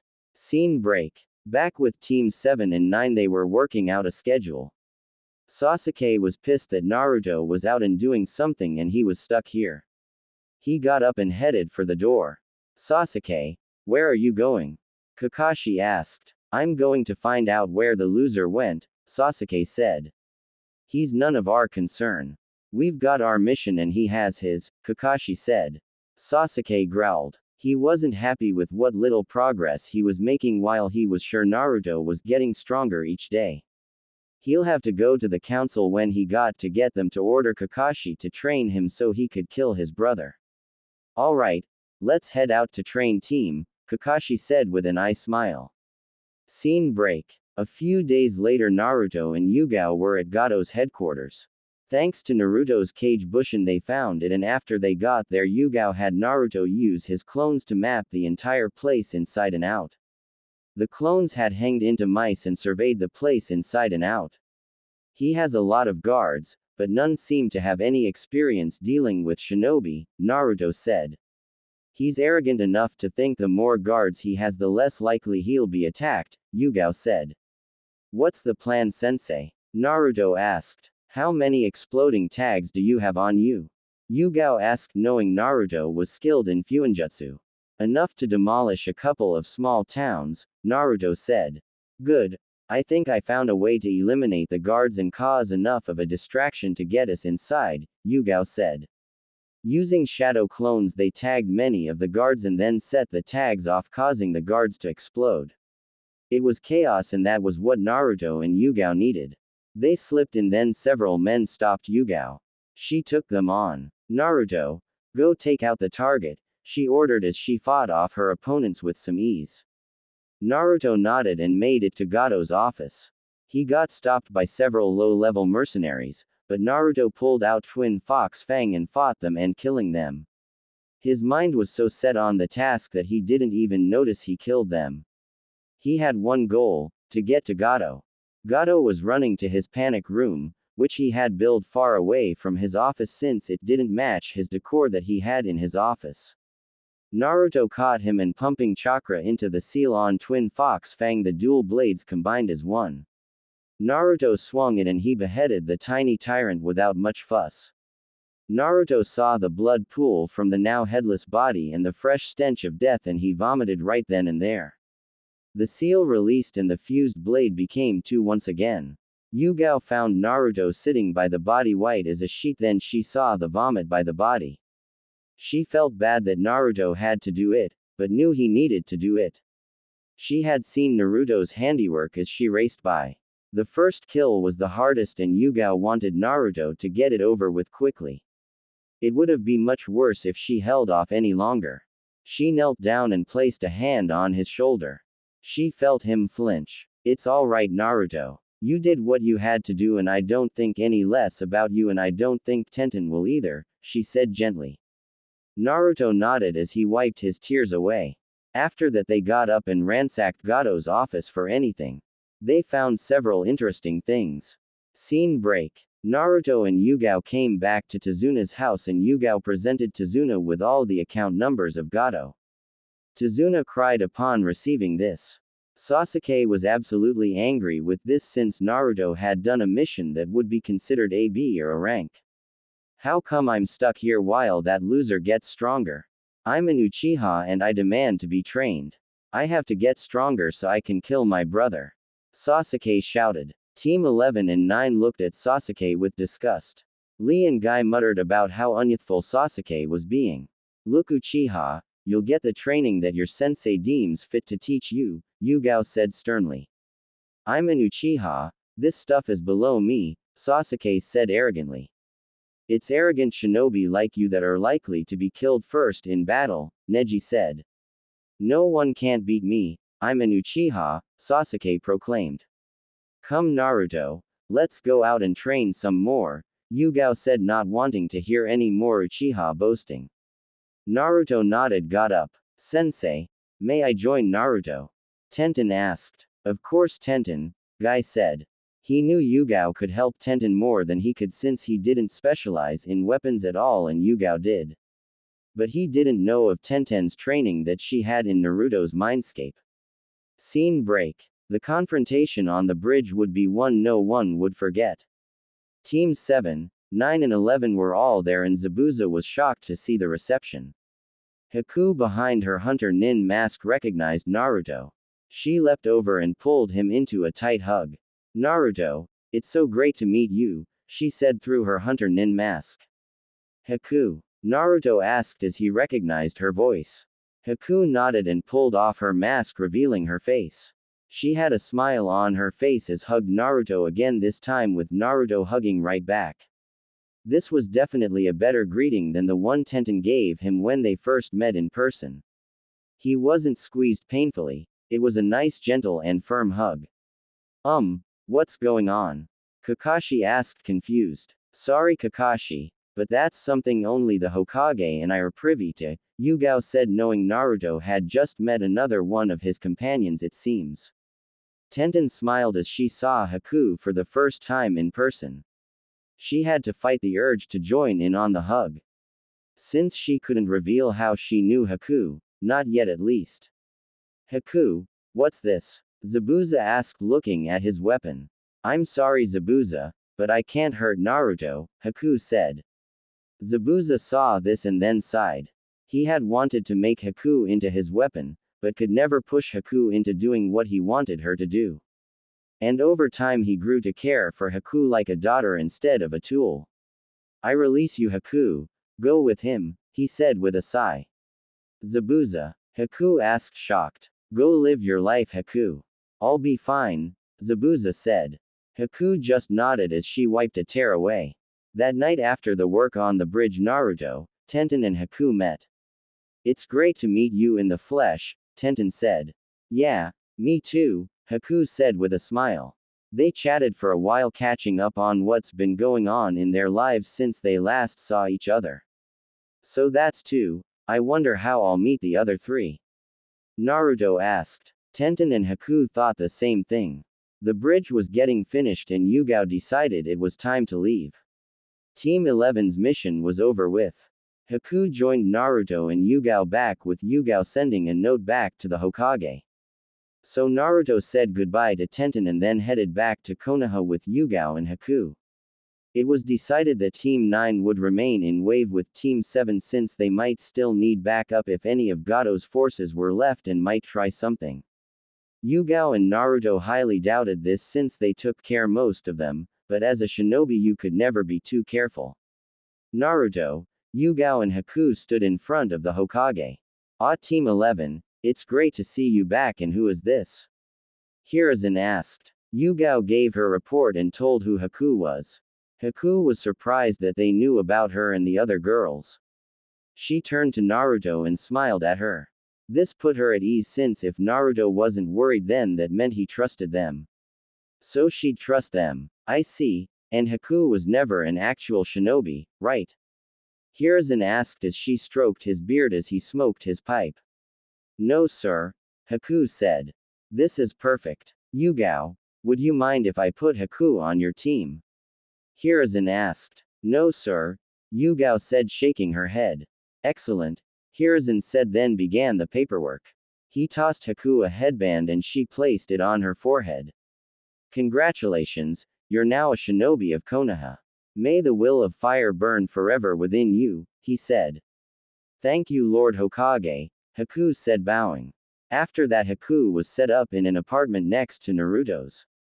Scene break. Naruto sighed as he got back to his apartment. He tossed his stuff nearby and slumped to the couch exhausted. Tears began to leak from his eyes. He had killed. He couldn't get over it. He had killed and multiple times too. Did that make him a monster or something? Even after spending so much time with his girls, in his mind he still had some lingering self-doubts. He could feel himself tremble all over as more tears spilled from his cheeks. He cried himself to sleep that night. The next day Naruto got up not feeling like himself. A knock on his door jarred him from his zombie state. He answered it and found it was Haku. She walked in and pulled him into a tight hug. Haku? He asked in a croak. Sophia told me last night in my dream about what you did, Haku said as she began rubbing his back. Naruto just broke down again. He thought he had cried enough last night, but it seemed that he had more tears. Haku just hugged Naruto and took them to the couch to be more comfortable. They sat there with Haku comforting him as much as she possibly could. When Naruto had settled, Haku went to cook something for Naruto and herself. She was happy that Naruto had food in his cupboards. She had to thank Yugao for this. So Haku made a nice meal for them both and Naruto spilled out how the mission went. When he was finished, Haku was holding his hand tightly. Yugao-sensei is right, Naruto, Haku said. Naruto looked up. You did what you had to do. You stopped an evil man and saved a village. The ones you killed, they were just bandits and mercenaries and they'd just commit some other evil deed if you didn't stop them when you did. I don't think of you any less, nor would Tenten or any of the other girls. You're the same Naruto we got to know, nothing has changed at all, Haku said. I'm not a monster. Naruto asked. No, you're not, Haku said gently as she gave Naruto's hand an extra squeeze. Naruto smiled, his first smile since he had killed. The rest of the day Naruto and Haku spent together relaxing and for Naruto to heal some more. Haku went shopping herself since she didn't do much yesterday. Scene break. A few days later Naruto and Haku stood in front of Yugao at Team 11's regular training ground. They had been off duty since it was standard procedure to do so after such a mission. Okay. I know Naruto knows what you can do, Haku, but I need to know what skills you have, Yugao said. Haku nodded. I am very skilled in my Hyoten bloodline and I am a trained medic nin too. I use Senbon needles mostly and my accuracy with them are perfect. My taijutsu is also very good, she said. Yugao nodded. She'd have to tell the Hokage about Haku's bloodline, but that was later. Alright, we're going to spar and train for today and tomorrow we'll go on missions, she said. So Yugao sparred with Haku and got a good sense on how good Haku was. She knew she shouldn't be surprised by what Haku can do since she was trained just like Naruto had been, but it was still amazing. At times during the spar Yugao had to loosen the restrictions she placed on herself when she saw how good Haku was. She never went full out on Haku since she knew Haku wouldn't be able to handle it, but by letting go a little it helped her figure out where Haku was. After the sparring session Haku healed all the injuries sustained, then Yugao had Naruto and Haku spar a bit, though she knew Naruto and Haku knew each other well. Scene break. A few days later. Team 11 got a mission, which was a simple C rank. This one was to head to Kumo to deliver a message. Yugao nodded and took the message that would be given to the Raikage. After packing they arrived at the gate to leave just as Teams 7 and 9 entered. Well, hello, leaving? Kakashi asked with an eye smile. Yes, we have a mission, Yugao said. I see. Well, good luck, Kakashi said. Guy flashed a smile and tooth ping as he gave Team 11 a thumbs up. Neji just nodded to them and Lee copied his sensei. Sasuke glared at Naruto since Naruto was heading out of the village again. Going on another mission that should be mine, the Uchiha thought. Tenten chatted with Naruto and Haku. Naruto told her that Haku was living right next to him. They couldn't talk long since they had to leave. So they parted ways, promising to talk when they got back. Come on team, let's go, Yugao said. Naruto and Haku followed after her. Scene break. Team 11 were making a good pace heading to Kumo. Say Yugao-sensei, how far is Kumo? Naruto asked. It's quite a ways really, it's located in the mountains. But we're making good time, Yugao said. Soon they made camp for the night. Haku was cooking dinner with the wood Naruto had found and Yugao had gathered the water. The meal was nice and simple and then soon it was time for bed. Haku had forgotten to pack her tent and decided to sleep with Naruto. You can have my tent, Haku. I'll sleep out here, Naruto offered. It's alright, Naruto. I think I can trust you with my honor, Haku giggled. Naruto went red and Yugao seeing this was amused. She then said goodnight to her team and headed off to the tree where she'd be keeping watch. Naruto was nervous as heck as he had tried a few more times to let Haku have the tent and he sleep outside. Naruto Uzumaki, get inside the tent this instant, Haku ordered. Yes ma'am, Naruto said obediently. Yugao watched this exchange and smiled as she shook her head in amusement. Oh poor Naruto. He had 3 other girls that were still to come. She wondered how the blonde would handle it all. It would be great fun to watch, she knew that. Scene break. Team 11 arrived in Kumo and were checked in at the gate. Naruto and Haku stood in awe at the mountains and how it seemed to envelop them from almost all sides. Come along, I don't want you two to get lost here, Yugao said as she saw her 2 students slowing down as they were taking in the sights. Naruto and Haku rushed to catch up to their sensei. They got to the Raikage Tower and was let in. Naruto and Haku's eyes widened when they saw who was in the office. Haku, is that who I think it is? Naruto whispered to Haku. Yes, it is, Haku whispered back. Before the 2 members of Team 11 was Samui and her team. Ah yes, the Konoha nin, what do I owe the pleasure? The Raikage asked. We're here to deliver an invitation to the Chunin exams that will be held in Konoha this year, Yugao said as Yugao handed over the scroll. I see, the Raikage said as he took the scroll. Samui turned to see the newcomers and her eyes widened a fraction, but then returned to normal. She then did some hand signs that Naruto and Haku would understand. While in Naruto's mind he and his 5 girls had created their own sign language. So they could talk to one another if needed to without anyone knowing what they were saying. Naruto and Haku caught Samui's message and nodded just slightly to let her know they understood. Samui was relieved seeing that. It will be about a day before I can give you a response. Will that be alright? The Raikage asked. Yugao nodded. Scene break. Yugao gave Naruto and Haku time off to look around though warned them not to get into any kind of trouble. The 2 headed off to where Samui told them to go.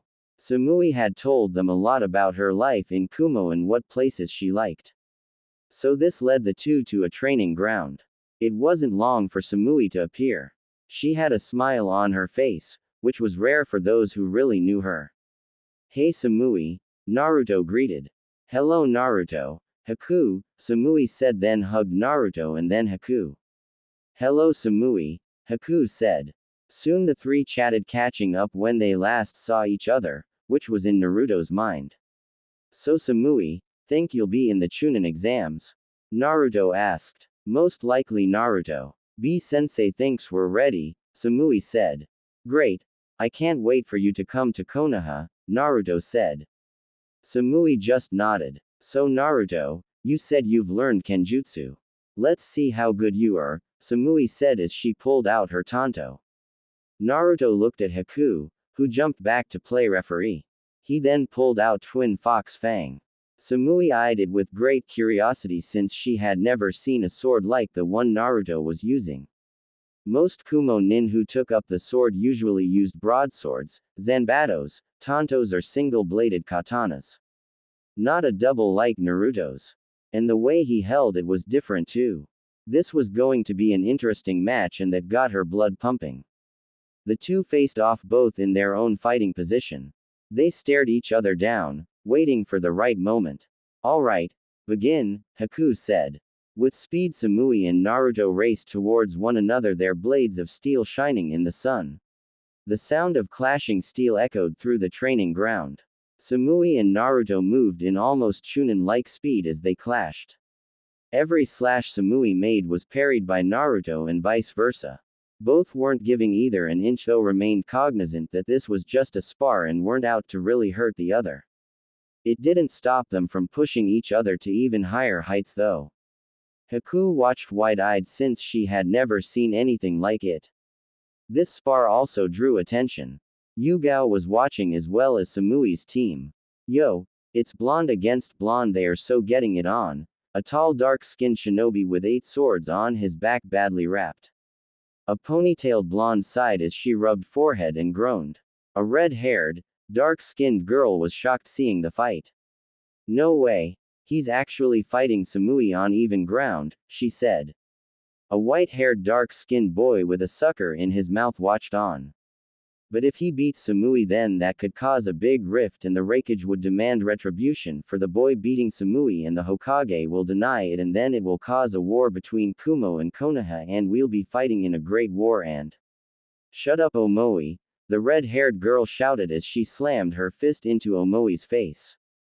This caused Omoi to fall over. The ponytailed blonde sighed as she saw this and shook her head. Then turned back to the bad rapper, who was writing furiously in a notepad, nodding to himself as he hummed a beat or something like it and wondered why she was in between these weirdos.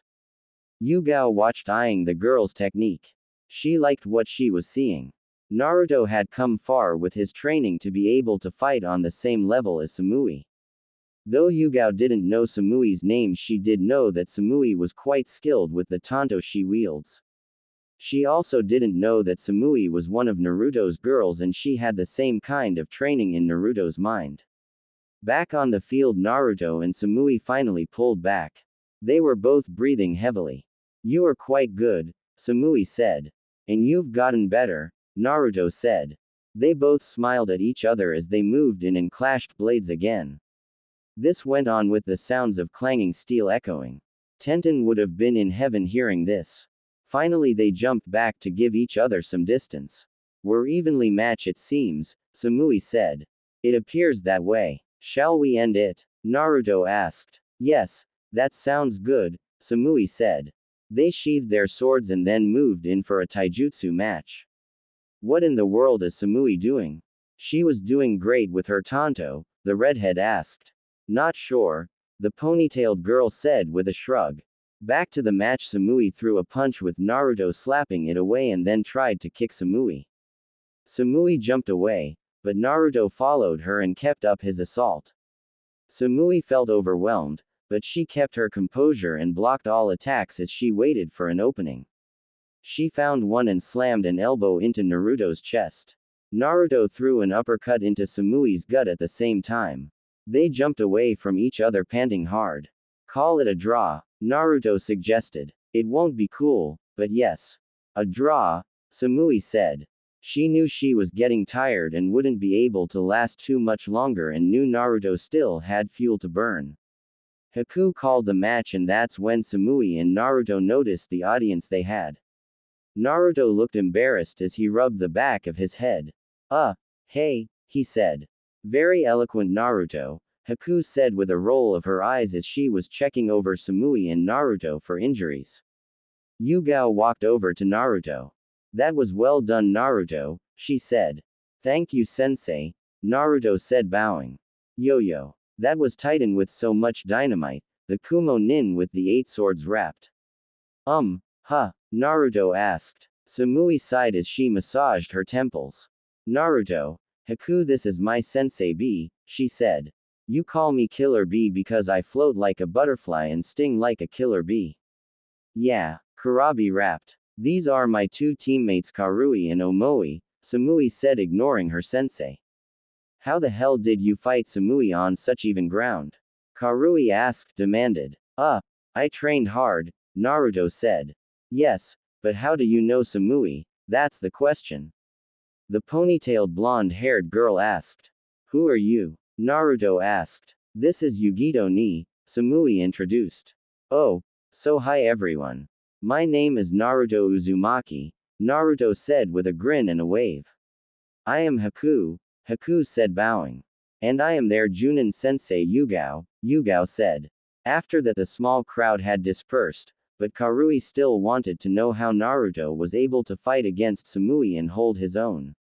She wanted to know because Samui seemed to have grown or something over the months and she was now the best on the team.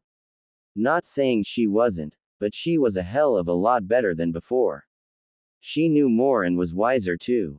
Yugito wanted to know this as well as how Naruto knew Samui, since as far as she knew Samui had never run into Konoha shinobi at all before. She would have heard about it from Karui and Omoi about it and they looked just as surprised about Naruto. So how did Naruto and Samui know each other? Come on Naruto, there's places I want to show you and Haku, Samui said. She pulled Naruto and Haku away. Yugao smiled at this since she had figured out that Samui was one of Naruto's girls and left.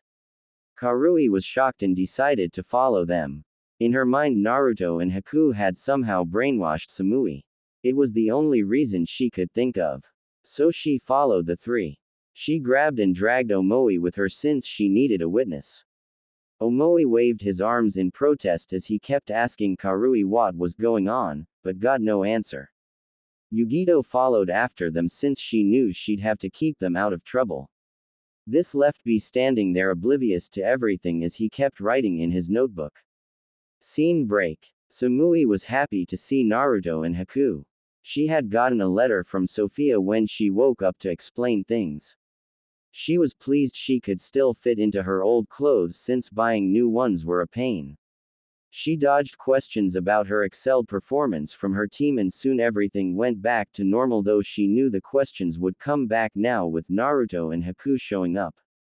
She had no clue when she'd meet Naruto in person, but was pleased it wasn't that long since it wouldn't be very cool if it took a long time at all. And this is the stand I go to most when I am hungry, Samui said.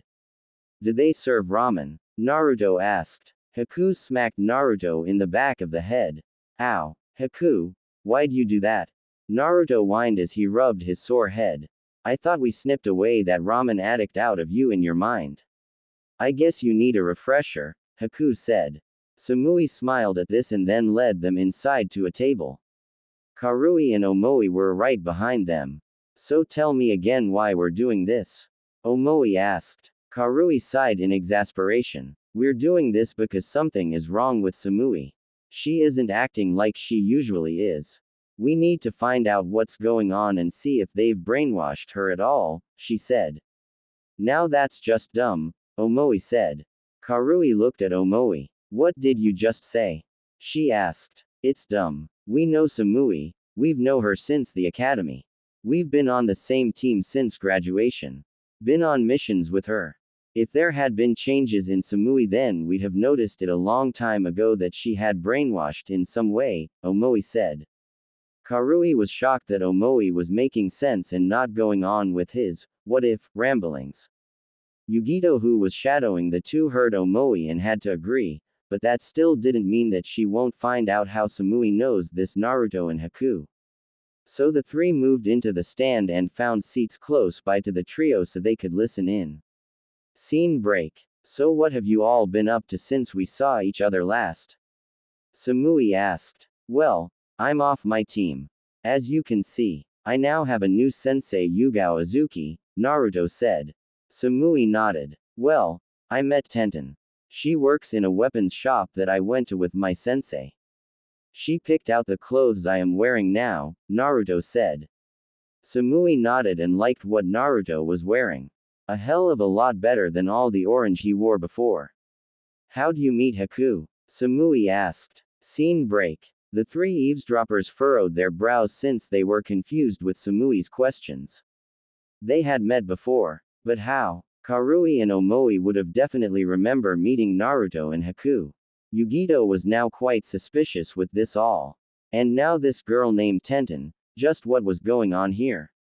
Scene break. Well, my sensei and I along with Tenten's team were called on to help another team, my old team, Naruto said. Samui nodded, remembering what Naruto had told her about his team. So anyway, my mission with my sensei was to eliminate the threat. Killed, Naruto said. Samui's eyes showed much concern for Naruto and she took Naruto's hand while Haku took a hold of his other. Naruto looked at both girls and smiled at them with a tearful smile, thanking them both without words. He then told her all about meeting Haku, with Haku telling it from her point of view. I see. This is very interesting and makes me wonder who will be next, Samui said. Scene break. The three eavesdroppers were now really confused as to what was going on and what Samui was talking about. None of this was making any sense to them at all. Scene break. You two know we're being spied on, right? Naruto asked in a quiet whisper. Haku and Samui nodded. So what should we do? Naruto asked. Let them listen. I don't care, Samui said. Haku and Naruto nodded. Scene break. Karui, Omoi and Yugito followed Naruto, Samui and Haku out of the food stand and headed to get some ice cream. How much longer do we have to follow them? Omoi asked. Till we find out what's going on, Karui said stubbornly. Wouldn't be easier to just ask them? Omoi asked. This made Karui freeze along with Yugito. Yugito sighed and slapped a hand over her face and groaned at how stupid she was being. Karui on the other hand went to a more violent route. She grabbed Omoi by his collar and began shaking him with much aggression. Why the hell didn't you suggest that before, you idiot? She shouted. Omoi was getting jostled too much to even give a reply. Karui let go of Omoi before he blacks out. Again, Samui said as she was holding her ice cream. Karui stopped seeing that stern look Samui was giving her. She dropped Omoi, who went to the ground. His eyes just swirls. Haku walked over after handing her ice cream over to Naruto to hold and began checking Omoi over. What are you doing? Yugito asked, ready to attack Haku. I'm a trained medic nin and just want to make sure there isn't any permanent damage, Haku said calmly as she kept checking over Omoi. So will he be alright? Samui asked. Yeah, he will be. It seems he's amazingly resilient when it comes to this kind of abuse, Haku said with a bit of awe in her voice. Of course. Karui has been using Omoi as a punch bag of sorts since they were little kids, Yugito said. Naruto handed Haku back her ice cream. Why were you three following me? Samui asked coolly. We want to know what the hell is going on, Karui said. Yugito sighed and wondered why Karui had to just dive right in. I see, and why is this any of your business? Samui asked as she narrowed her eyes. We're just worried, Samui, Yugito said, jumping before Karui could reply. I appreciate your concern, but Naruto and Haku haven't done anything to me and will ever, Samui said. And how do you know that? Karui asked. By the will of God herself, Samui said. This made Karui and Yugito blinked. What the hell did that mean? Scene break. The next day came and Naruto and Haku said goodbye to Samui at the gate with promises to see each other when Samui gets to Konoha for the exams. After that, Team 11 headed back to their village.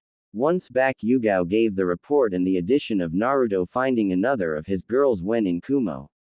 Hiruzen just sighed and shook his head. The way things are going with Naruto. All of his girls will be here in the Chunin exams, the old leader thought. Hiruzen didn't know how true his prediction was, but shelved it since he had a bigger issue to deal with. In front of him was all this paperwork. Scene break. Naruto, Haku and Tenten hung out with each other, with Tenten deciding to move in Naruto's building so she could be close to Naruto and Haku. The building was owned by Hiruzen and allowed it since he liked the idea of Naruto and his girls being together.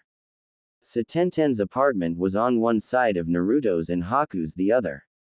This pleased all three of them as talk was coming about of the upcoming Chunin exams. So Tenten, you think your team will be entered?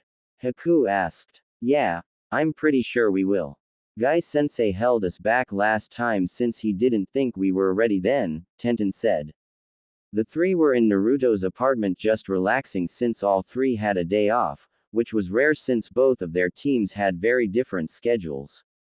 That's great, Tenten. I wonder if we'll be entered too, Haku? Naruto asked. We most likely won't, Naruto. You need a 3-man cell to take the exams and it's just the two of us, Haku said. Oh, Right, Naruto said frowning. Cheer up Naruto, Tenten said as she rubbed his back. I guess, but it would be cool to be in the exams, Naruto said. It would, but we're not experienced enough. We may have the skills, but not the experience, Haku said. Yeah, you're right, Naruto sighed.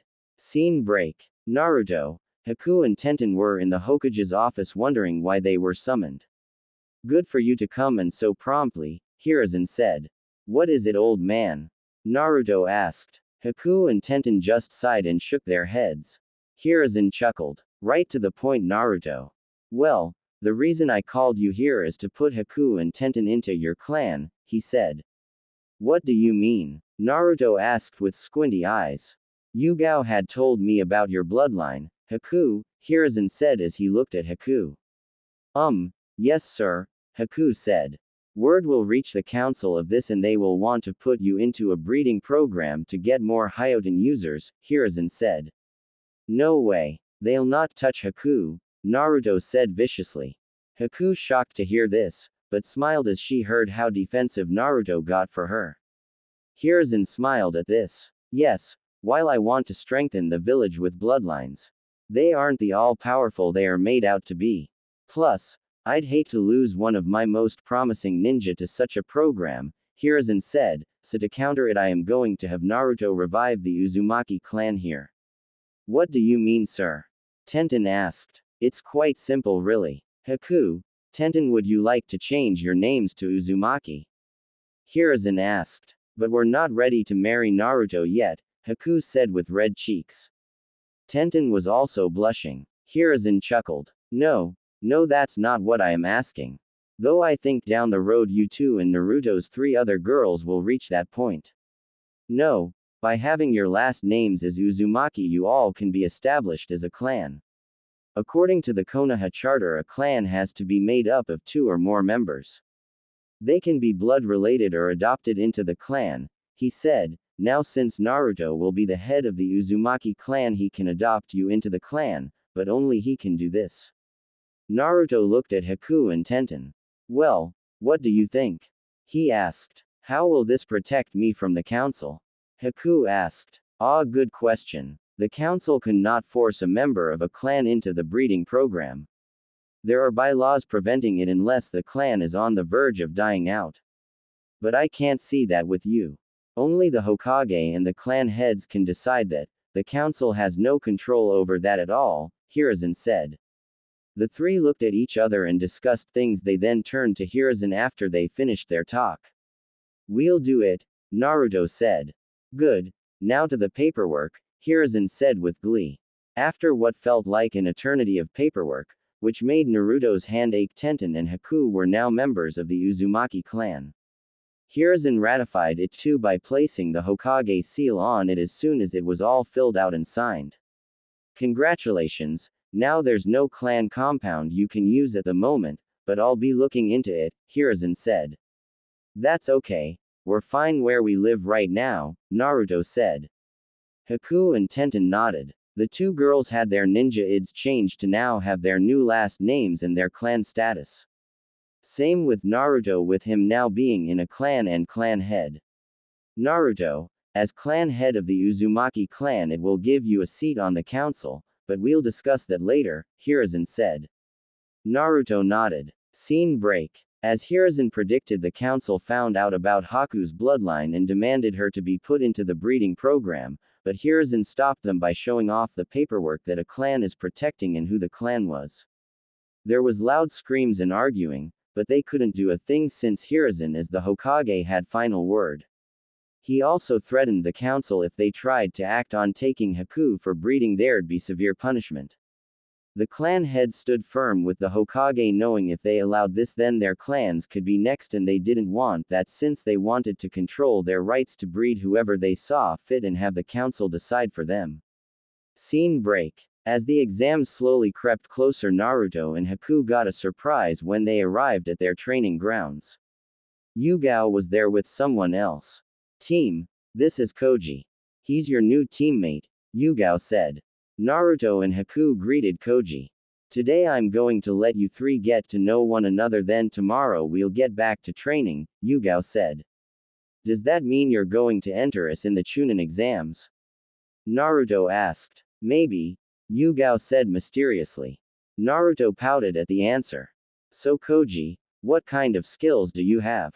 Haku asked. I am a sensor type.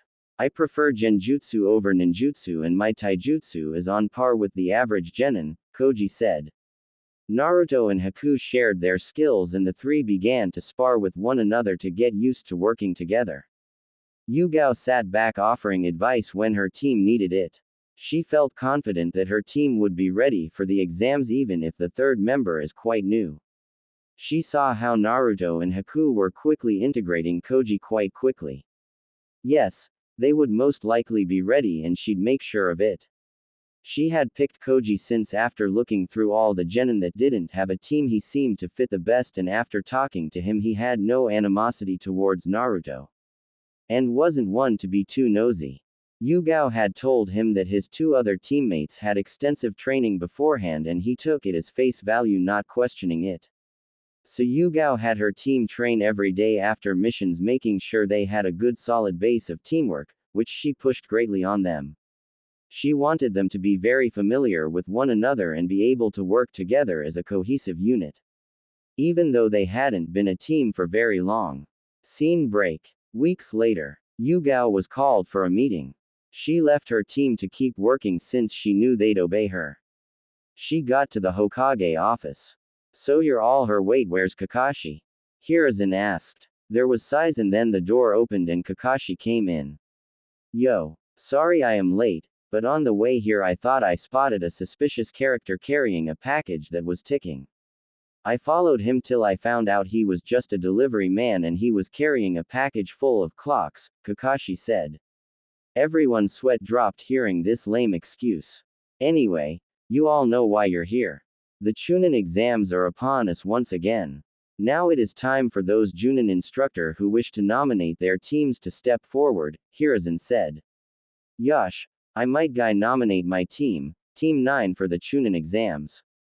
They will show everyone their great burning flames of youth. The exuberant green spandex wearing Junin announced. The rest of the Junin stepped back as Guy shouted. They covered their ears as well since Guy was quite loud. I see. Anyone else? Hiruzen asked, letting the ringing in his ears dissipate. I Kurenai Yuhi nominate my team, Team 8 for the Chunin exams, a long black-haired red-eyed woman said stepping forward. There were murmurs on this since Kurenai's team was a fresh team.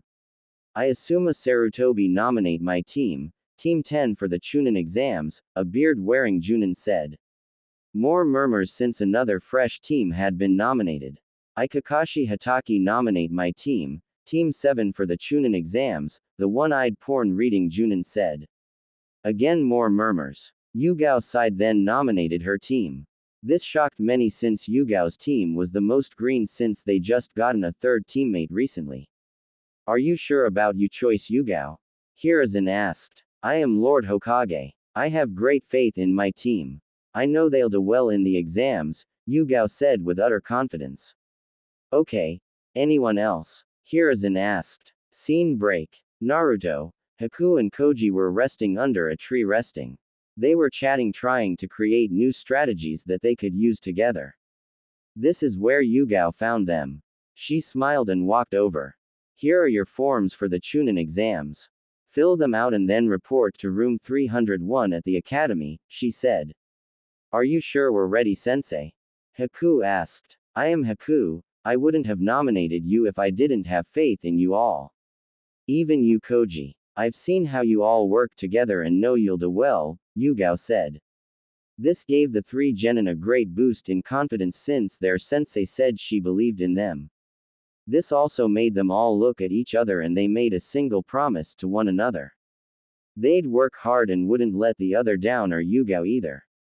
Yugao saw this and knew this was a team, even if they hadn't been together for very long. She left them after giving them a few final words. Scene break. Team 11 trained together as much as they could, but then gave themselves a day off. They wanted to be fresh for the exams, which were a few days away. Yugao was there most days to give them advice on what they were doing and even trained with them playing the enemy. She played that part to push them harder to work as a team by trying to divide them. Naruto and Haku were walking down the street when 3 blurs went past them, then followed by a bigger pink blur. Was that Sakura? Haku asked. Yeah, and she was chasing after Konohamaru and his friends. Come on, let's go rescue them before Sakura makes them go deaf, Naruto said, giving chase. Haku nodded and followed Naruto. Naruto of course knew Konohamaru since he met him before his transformation. He told Haku and Tenten about Konohamaru. The two caught up and saw Asuna Nin holding Konohamaru by his shirt. Hey, what do you think you're doing? Sakura shouted. Lousy snot-nosed leaf brats, the Suna Nin muttered. Haku, Naruto said. Haku just nodded then disappeared. The Suna Nin blinked in surprise as Konohamaru disappeared from his grasp and now holding a rag doll.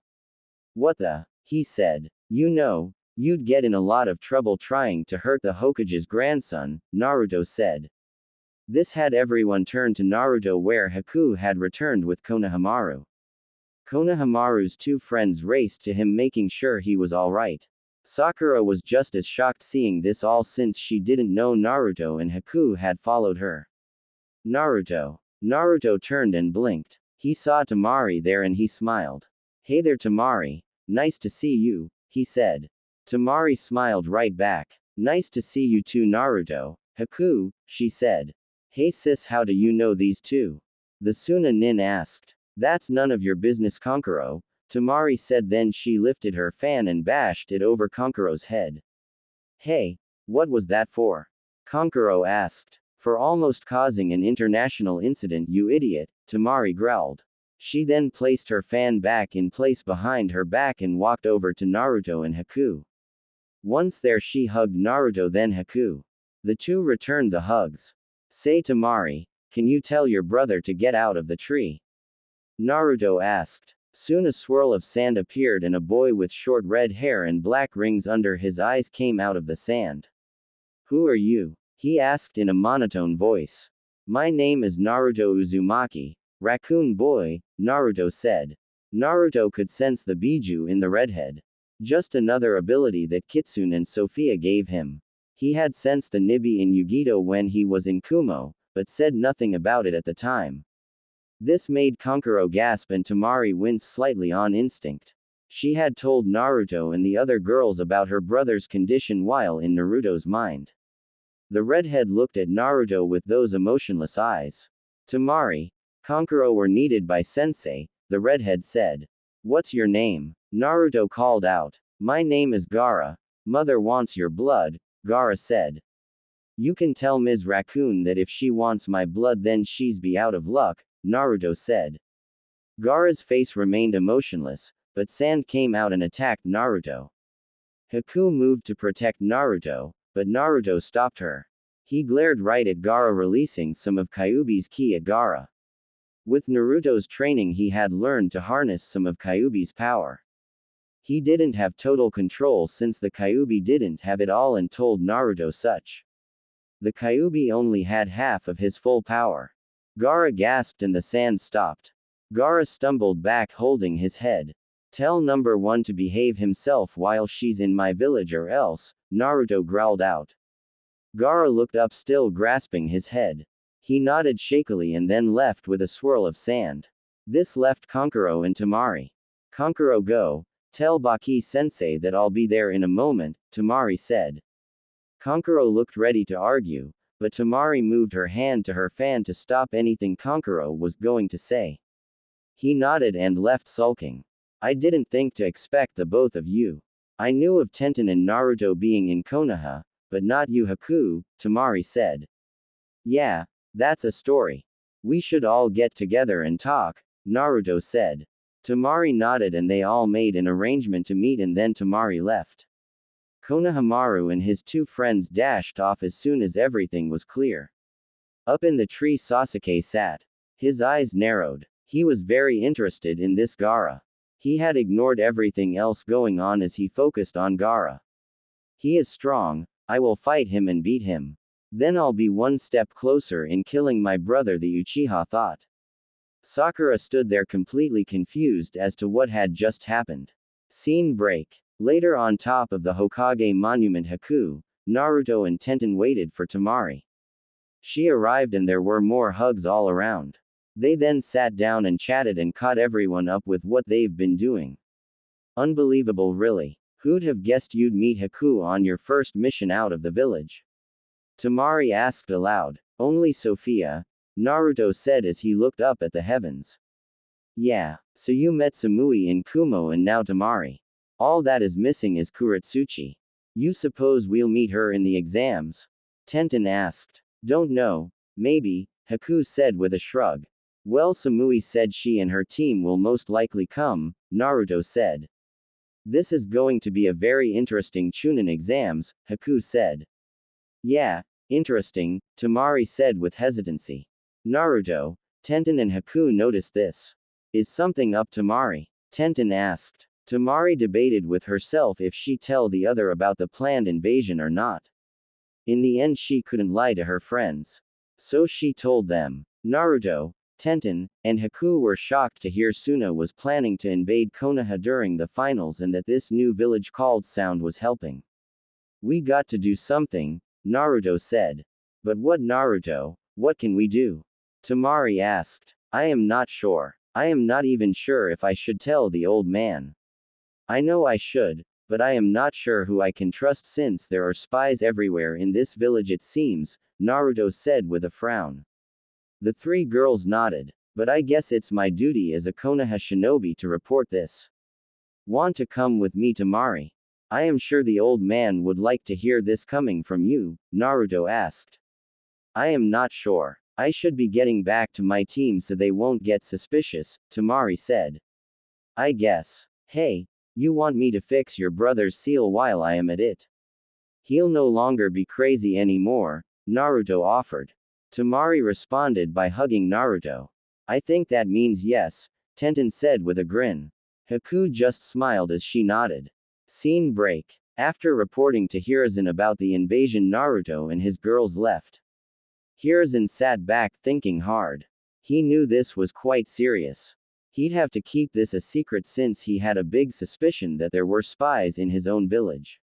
He sighed. He needed to figure out a plan to counter this invasion and to keep it a secret too. That meant only a chosen few of his most trusted shinobi could be told and no one else. Oh, how you've fallen, my old student, he thought as he looked out the window sadly. Scene break. Next day, Naruto was waiting. He was leaning against a tree. Haku and Tenten were with him. Soon Gaara appeared with Temari. Temari looked nervous. What do you want with me, Uzumaki? Gaara asked in a monotone voice. I want to help you, Gaara. Since we're both alike, Naruto said. Gaara just stood there. How can I trust you? He asked. You'll just have to, Naruto said. And if I refuse? Gaara asked. I can just make you submit with my Cantainer's power. 9 is more powerful than 1, as you know, Naruto said with a smirk. Gaara's sand stirred and reacted, but didn't move to attack Naruto. Naruto, are you sure about this? Tenten asked hesitantly. Yeah, I am, Naruto said. Without warning, Naruto released some of Kyuubi's chakra. It sprang forth and captured Gaara. Temari gasped, but before she could react, she was engulfed by the red chakra. Tenten and Haku too were enveloped. Scene break. Deep in Gaara's mind, Temari, Naruto, Tenten, and Haku stood. There they stood and Gaara was cowering. In a mangled cage was a raccoon-looking beast that was made of sand. He had one huge tail. Who are you and how dare you enter my realm? The beast roared. Kyuubi appeared wearing the same kimono and red hair tied in a ponytail. Something's wrong. It appears a maniac soul is attached to Shukaku, Kyuubi said. What can we do? Haku asked. My lady, can you do anything? Kyuubi asked. Sigh. No, I have no control over the dead.